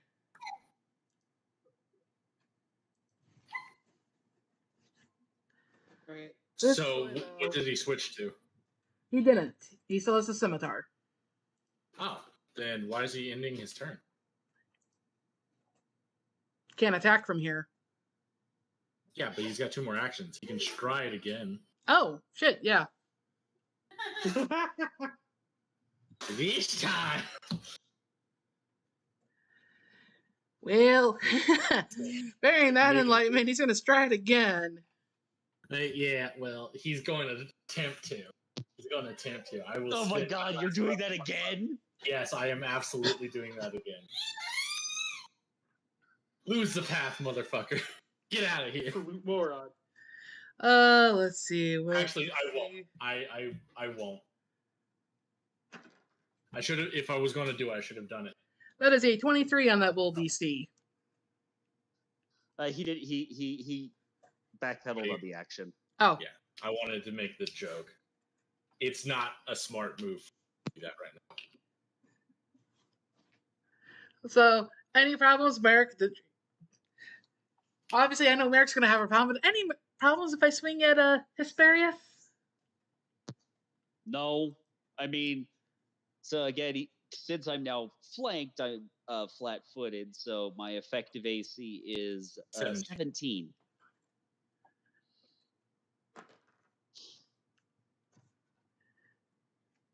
Well, that's 26 for a. Let's see. For 10 slashing.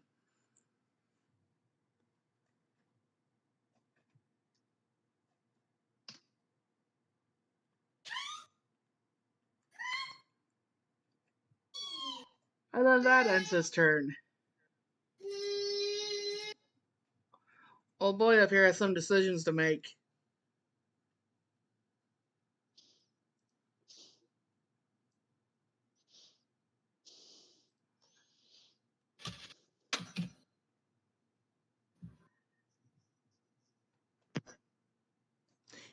Yeah, you can't make it all the way in.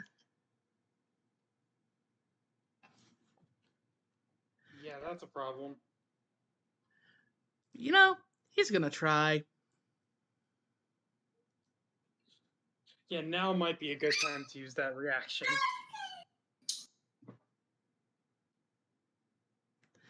Yeah, it would be. Now I'll lose the path on this guy. Let's see. His will is going to be lower.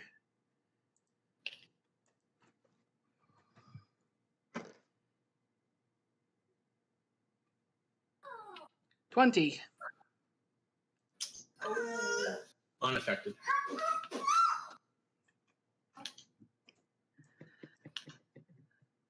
So, second action, he goes into the tent and he's going to, let's see, reach for the bird. Oh, he done fucked up. Oh, where's my D8?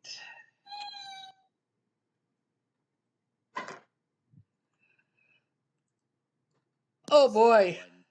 He severely done fucked up. Did the cockatrice crit him?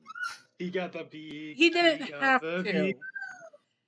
Old boy only had 7 HP. The cockatrice's God, peck is a fucking kill 1d8 him. plus 2. I rolled an 8. Roll an 8. Oh my god, he did 10 damage. The fucker pecked down his throat. Go Gorgon! What is it with birds?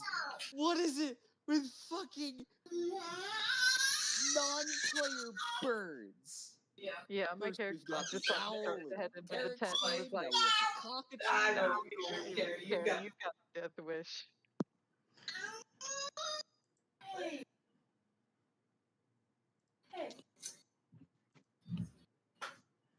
Well, So now the other thing to keep in mind is he's gonna start calcifying here soon.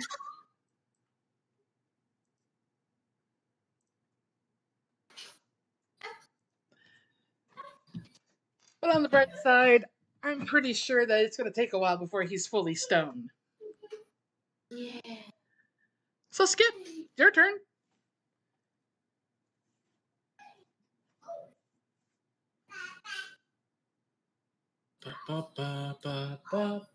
Ba-ba-ba-ba-ba-ba-ba-ram.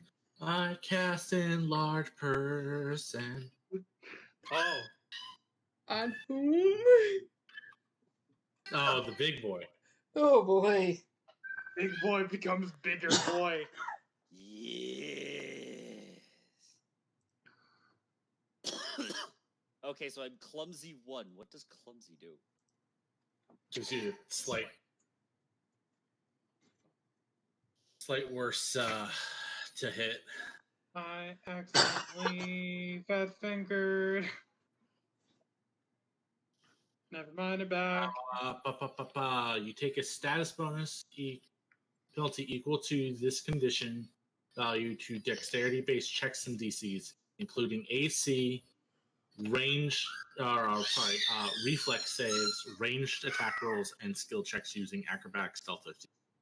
Okay, so doesn't now have actually a- affect you. It does, because I now have a... Oh, no, I lost... Yeah, no, I have an 18 AC now. Your AC goes down by 1, but But that's it. And yeah, my damage goes up by +2. 4. Oh no, that's heightened. Yes. Also, I am huge.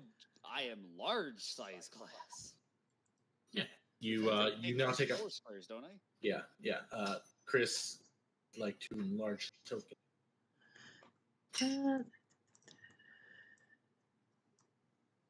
I am. He gives a...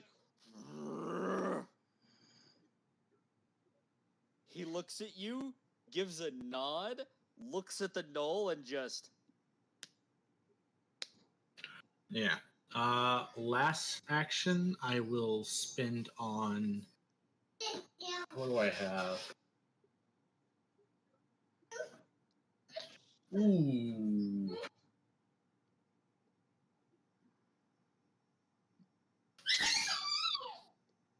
I'll hit you with guidance as well. Does that give me a +1? Yes, +1 to your next attack roll or anything like that. Yeah. There for you. Come here. It only worked. I can only do it like once per combat for each person, but you know. Fine. Hey, I have a real fun recommendation for you, Harry. Yeah, what? Hello, you okay? Yeah, I'm fine. Just I have a You- real funny recommendation. yeah. Move right there. Uh-huh.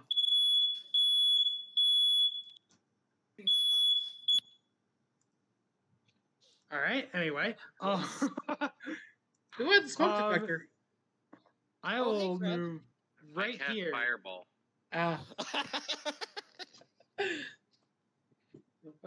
Anyway, I move right here because I still no, playing. not your turn yet. Oh, wait, no, yeah. I'm saying when it comes to your turn, it'd be a real funny recommendation. It's actually, I think, Gorgon's turn.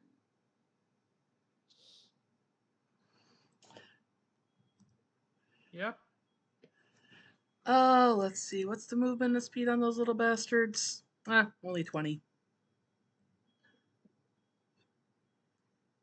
Thankfully, I think the knoll is blocking the entrance. Oh, Oh, you No, can move he just over walked over him because he's dead. Yeah, he's gonna go stand next to his favorite person. Not only that, but you guys notice that when he walks out, he has a piece of flesh just hanging from his beak. And as he walks up to Karaki, he just kind of drops it on the floor and looks up at her.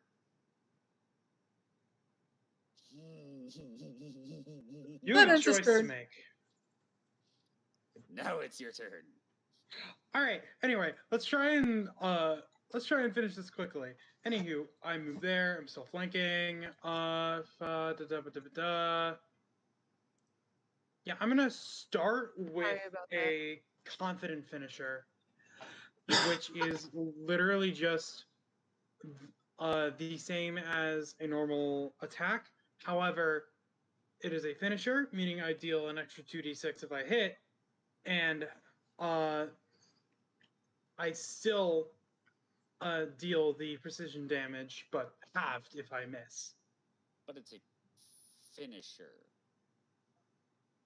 Yes. Finishers, Okay, that just- literally all finishers do is consume panache. Okay. Let's go. That hits. And he is flanked. Only because he is flanked does that hit. let's go.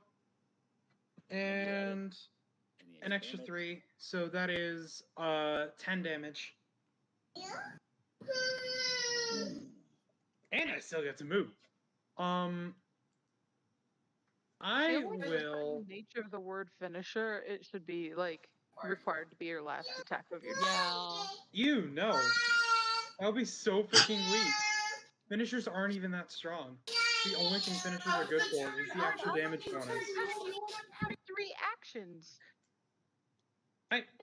Not at the not. Eh, not as okay, the- okay. Moving on. Anywho, I'm gonna use a perform action to try and dazzle the Kobold leader, and also He's not Gorgon. an enemy though. He's not. It's just anyone of my choosing. Okay, fair. Yeah. Anyway, I'm using assurance, so I have.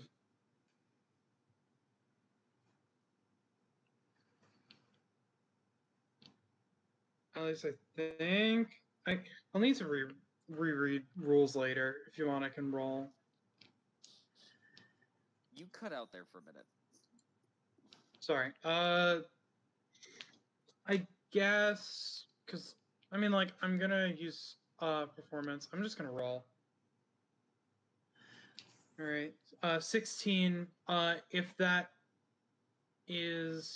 beats either of their will saves, then they are fascinated for 1 round. Well, I'm going to say the Knoll is not, but Gorgon is. Sweet. Hopefully that distracts them for just long enough to figure out the situation. Anyway, that is the end of my turn. I have panache. Hesperius. Hesperius smash, and by smash I mean om nom nom. So I have a +1 to my hit. So this is actually at a +10. So that's a 21 to hit. He is still flanked. So it's 22, that right? absolutely hits, but it is not a crit. That's fair. So that's 10 plus an additional 2 from my size boost. So that's 12 damage. How's this guy looking?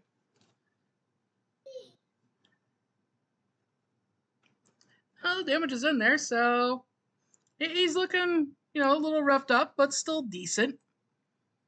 All right. Next attack and this is going to add the -5. Okay, that's with the -5 +1 with. You do not get guidance again. Oh, I don't get guidance again. Okay, so that's but still the 24. -2 to his AC, so effective 24. I mean, it still beats his AC. So that's So 10 10 more damage. damage. Just roll a crit, dude. Yeah. Oh, that's only an 19. effective 19. 19 misses. I still like the image of this giant snake man now just crunch, crunch. And I think the last one, the Knoll's finally like, I need to duck.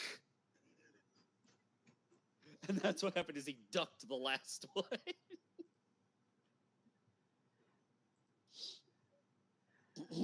Okay, Karaki, it is your turn.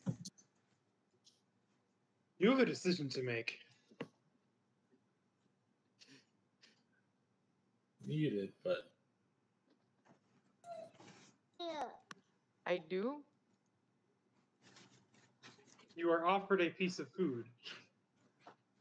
Oh, is that what happened? Oh, I thought didn't say it was expecting a food. baby. You were offered a piece of flesh off the Knoll that Gorgon murdered. Hmm.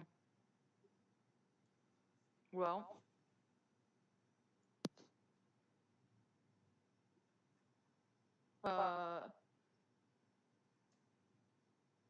Is Gorgon gonna be offended if I do something else first?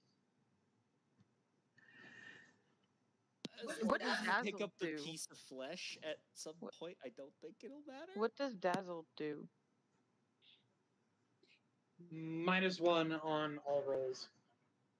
Oh, okay. Okay.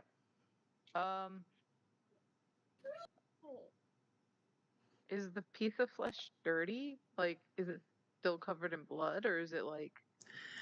I mean, he dropped it in the dirt, so the bottom of it's going to be a little dirty, but it looks like it was freshly ripped, so the part that's actually facing up is the outside skin, so I'm going to say that anything that would have been bloody is probably coated in sand right now. Okay. Only a cleanse food and drink. I'm gonna say good boy. Probably just like that. But for my first action, and by action I mean 2 actions, I'm going to this area right here, so that no allies are hit. I'm gonna cast Soundburst. out of curiosity, is this guy dazzled or not? He was not. It was just Gorgon. So he has to make a Fortitude save, DC 19. Oh, that's probably not going to... Oh, actually, with the plus 12 to fortitude, he hit 20. Okay. Then he takes half damage. Is that rounded up or down? Up? Believe round up. Yeah. Okay, then he takes 3 sonic damage. And would picking up the piece of flesh take an action? I'm going to say no. You just kind of kneel down and scoop it up and just pick it up. Okay, then I'm gonna use my other action to cast shield. Does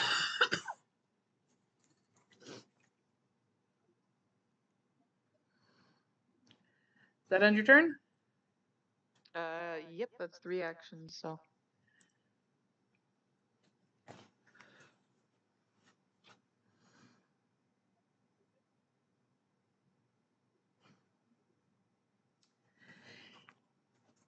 He has choices to make. Yeah, I'm gonna say he's not that dumb. He is going to hightail it out of here, and running action is a single turn and doubles my movement. I think. So they've taken out run as a thing. It's now you just use all 3 actions on stride. So you Okay. go triple movement. So his movement is 25 feet, so he's just going to do 75 feet to get the hell out of Dodge. Okay. Which puts him off the map unless anyone's going to stop him. I'm not gonna stop I him. mean, I am gonna magic missile him when it gets to my turn again because that has a range of 120 feet. So do we? Well, actually, no. We do we want want the the head, heads. right? If possible. I just figure I'm not chasing that far away. I may be raging. but I would like to do something. can you use your thing again? No. I'm out of spells. I would like to amp warp my warp, get within range to cast an amped phase bolt, and then I will use the rest of my warp to basically run back. Okay, so that amped phase bolt. How much damage is that going to do to him? It will do, if I hit, it will do 3d4. Okay, let's see if it Basically, hits. we're getting the stages, one more round of damage out before he's out of range, and we're gonna see if we can't kill him.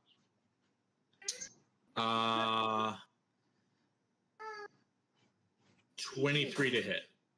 That hits. Cool. See if I can't roll the damage.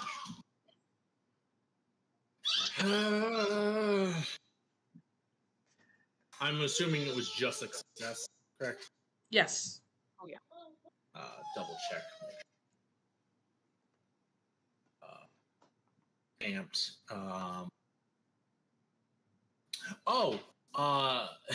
He was also flat-footed. Don't think that's gonna put it high. Yeah, I know it doesn't matter. Upsetting. 4. 4? Come on, give me another 4. 3. That is 11. We take it. 4, right? Because it's still plus just 1 of your int. So that's 15 damage from him. All right. And then I'm going to cast my magic missile. I lost the spell. There it is. Oh, I also got 443. Let's go. No. Chris, how did we do? Let's see. 15 and 11 damage. I technically 26. rolled 332 because I get I plus really 1. just so anyway, I started blasting. Now I hope that killed because I'm out of magic missile.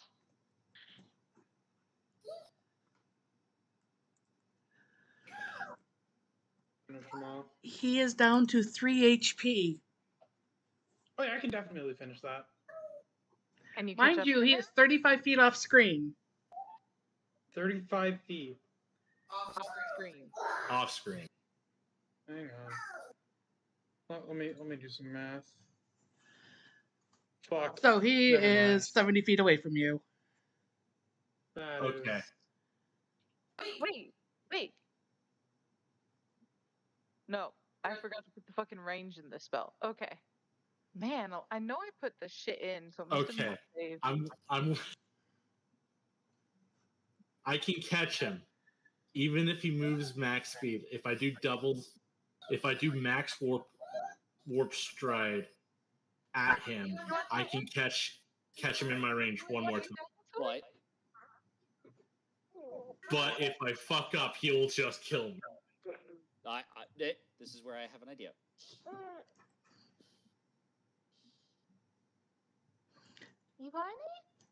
I'm gonna say y'all have one more round each before he's just gone. Ripping out the cactus counts as using a weapon. Okay. I'm going to amp my warp stride one more time. I will run at him and throw a phase bolt at him. because that is all I can do.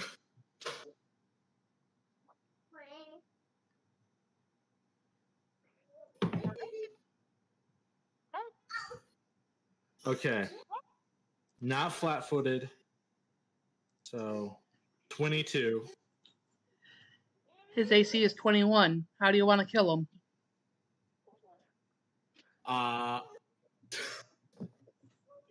Fucking running running up Mach 10. This blur of blackness comes rolling around after him, and in my hand the darkness warps in and out, and I chuck it as it comes in and out of existence until it appears in front of him, and he runs smack into my phase bolt. It just implodes into his chest.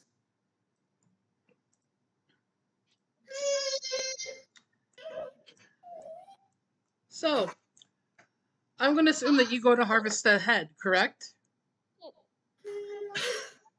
No, one of the other fuckers could do it. I'm tired, dude. I'm the one who took damage. I'll go get it. I'll grab him. Oh, okay, you'll get him? Yeah, I'll get it. Whoever is rolling it, roll me a perception. All right.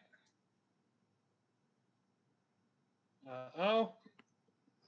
You notice that he's Good. different than the other two. There's a symbol on his shoulder pad. You don't know what it means, though.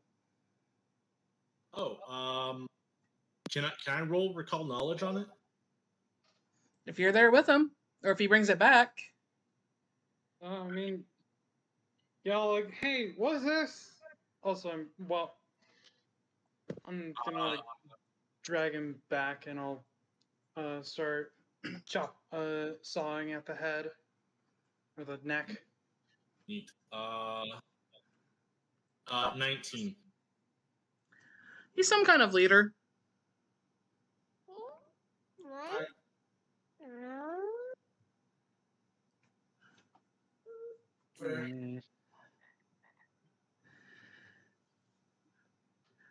Meanwhile, Gorgon's just out here walking around Karaki. Yeah, we should deal with that expeditiously. Not aggressive towards her, just kind of walking around her, circling her. Giving the stink eye to everybody else. Well, All right. So I'm gonna grab the two heads of the dudes that I wish I could kill, but didn't roll high enough, and then I'm gonna circle behind Gorgon, just like slowly trying to get to the knoll that hopefully doesn't have his head petrified. When you get in there, you see that the hand and his arm is starting to petrify, and it's creeping. Looks like it's creeping up his arm. Head, if you act quickly, should still be intact. Yeah, I'm gonna try and grab the head. I say you do with no difficulty. And sorry, think you cut out. I say you do that with no difficulty. Sweet. And I'm gonna drag the Knoll's petrifying body and just like slop it somewhere outside the shed so it's not blocking the entrance. And then quickly make my way not as close to Gorgon.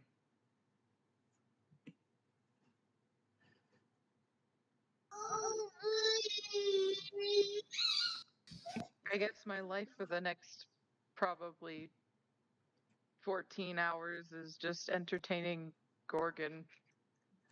Or you could try to convince him to go back in the pen.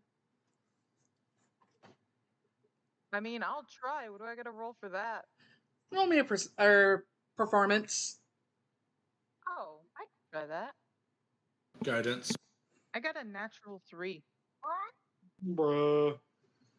You tried to Pied Piper him into there, and the only reason you think he's following you is because you physically yourself are moving towards Zola. I have no idea what you just said.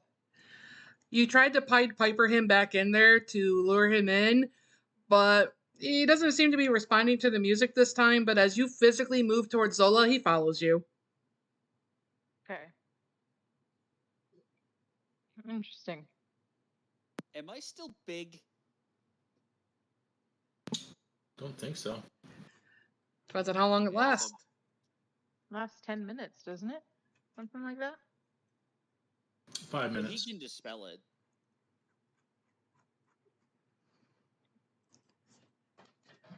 That feels good.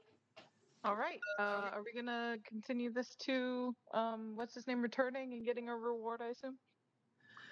We'll say nothing else really happens. You manage to get Gorgon back into his pen around lunchtime. As you go to feed him, he more than happily hops the fence and jumps back in to eat. Nothing else really happens until it's around 7 p.m., sun's starting to set, and MJ shows up. Oh, my friends! So I see that there was a little bit of trouble, and looks like Gorgon got out and protected Zola again. It's not Zola. Because by now the knoll that got pecked is half stone. Yeah, I mean, like, I tried to drag it out of the thing. Yeah, it's floor. outside, but it's also turning to stone still. Yeah, okay. Either way. Yeah, it was less that, more a newfound defection. Like there wasn't truly any danger. I don't think so. No affection, you say? I gesture towards sorry, Suzanne, I forgot your character's name. Why you can just call her Kiki? Kiki, right, okay. Yeah, Malachi gestures towards Kiki. Turns out the music was to his liking in more ways than one. Kind of strokes his chin. Is like, ooh, I'll have to remember that and see if I can't get some kind of music for him next time he gets angry. No. He kind of looks over and just pets Gorgon on the head. Gorgon pecks his hand again, and you see his eyes dilate, and he just kind of shakes it off and goes, he needs to stop that.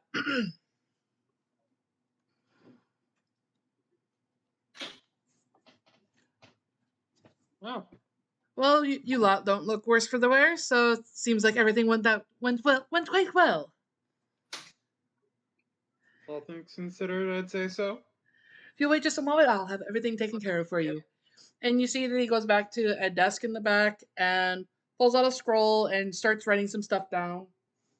And he wraps up the scroll, ties it up, and pulls out a satchel of gold.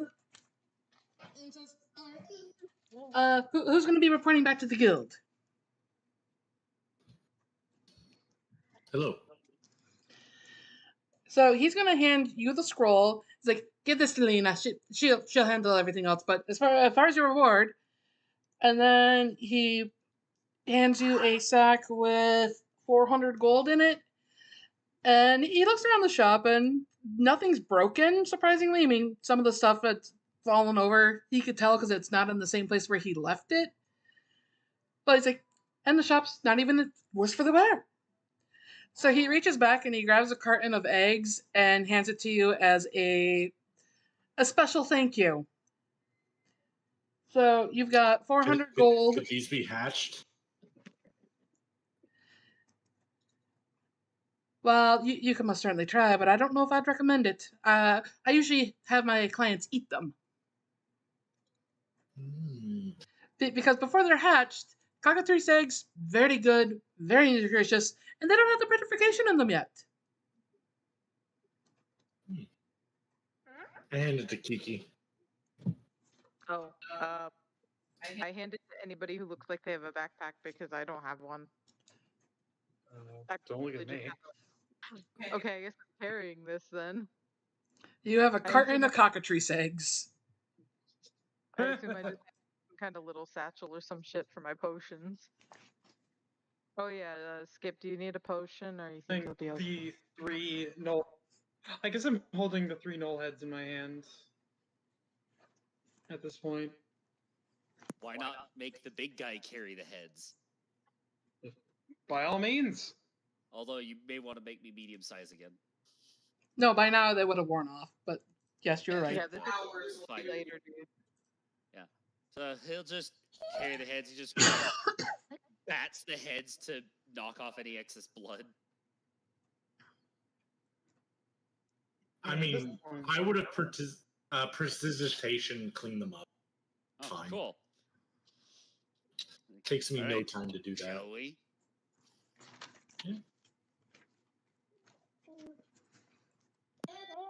So you guys gonna head back to the guild? I believe so. Gonna say, just to wrap it up, you get back, it's real late at night, and Zella's, the orc, is not there, but Lena's kind of sitting there, and she's like half awake, half nodding off. But when the door opens, you see her jerk her head up and go, "Oh, welcome back, you lot. How was MJ?" Very pleasant fellow. Just delightful. Lovely. I would like to take one of the eggs and give it to her. "Oh, this must be from Zola. I can't wait to eat this in the morning. Her eggs are always so great." You can Lovely tell little that- critters. Oh. I Had have I Right. known what they were, I probably still would have taken it. We have 3 null heads. Oh. Oh, and he shows them. She pulls out her book. She starts flipping through the pages to get back to the first request, and she just looks at the head and goes, "All right, they don't have markings like they were civilized. Good, good. No, Assassin's Guild won't be on our ass again." And did you take the shoulder They found piece? a thing. Oh, right. One of them had a little mark of some kind. Couldn't quite make it out. Hands Something that. about being a leader. Did you take the shoulder piece off of him that had that marking on it? I'll say I did, No. yes. Oh, okay. I didn't. He did. She'll look at that. She'll examine it. She'll go, "Hang on a minute. I'll be back in a minute." So you see her roll back in her wheelchair. She's talking with someone. She pops back out. She's like, "That right there is a mark of a sergeant. On behalf of the guild, we'll reward an extra 5 gold. Because with the sergeant out of the picture, the gnolls are going to be less likely to attack in bulk." Ah. So you see her make some notes in the book, and she hands an additional 35 gold. an additional 35 or a total of 35? A total of 35. Okay. Sweet. He's going to take his 10 because it's 10. No, it was 7 per head. It was 10 total, but we have to split it. It was 10 per head with a Someone's max getting of short 7. at 5. Yeah. No, 10 No. per head, max 7. It is divisible by It is divisible by 4 if we want to do. He looks at the pile of gold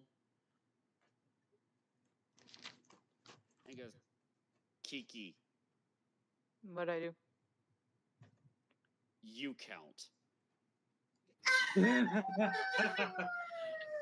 Okay, well, I'll start with the easy part, which is it was 35, right? Mm-hmm. So Thir- everybody 35. gets 8 gold. And then But he gets 8. anyone willing to volunteer getting 1 less. If not, we can divide it down. Hesperius is fine getting less. Okay, then everyone except for Hesperius gets 9. So did we already divide up the gold? Oh, Okay, the then gold I'll- from NJ, you all got 100 each. Yeah, that's what I thought. I just want to make sure nobody was going to try and pull shit.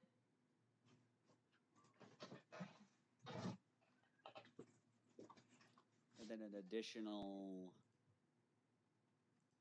I think it's an additional 8. Yeah, so Hesperius So I've gets got 1. 183. Well, I have I have 179 because I have used 5. I went ahead and got myself a fucking badass violin, and a bunch of potions. So, well, I say a bunch. I got 4. Careful, baby, careful. Okay. Well, I think that about wraps up the first session of Chris's game. It went way better than my first time DMing did. Do you still have the scroll from MJ? Do you want to give it to Lena, or do you want to hang on to it? Yeah. We give him Jay the scroll. Lena opens it up and goes, "Oh, how sweet! MJ likes you. He's given a full recommendation, and he's hoping that you can accept it again in 2 months." Hold up. That is.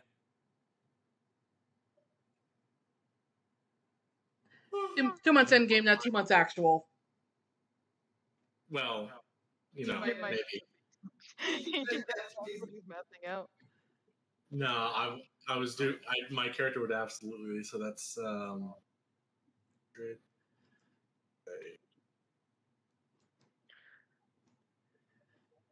I'm not crazy. You have Todd in here. Yeah.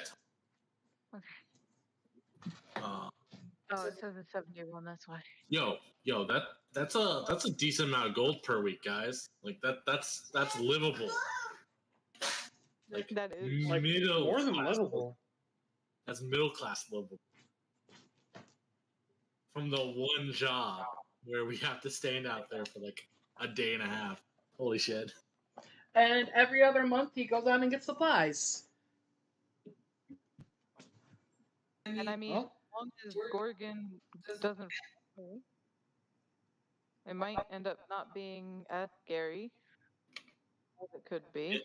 Yeah. Anyway, I just decided to do the math as a funny joke. So I'm like, that's a lot of money. indeed. Either way. Good babysitters are hard to come by.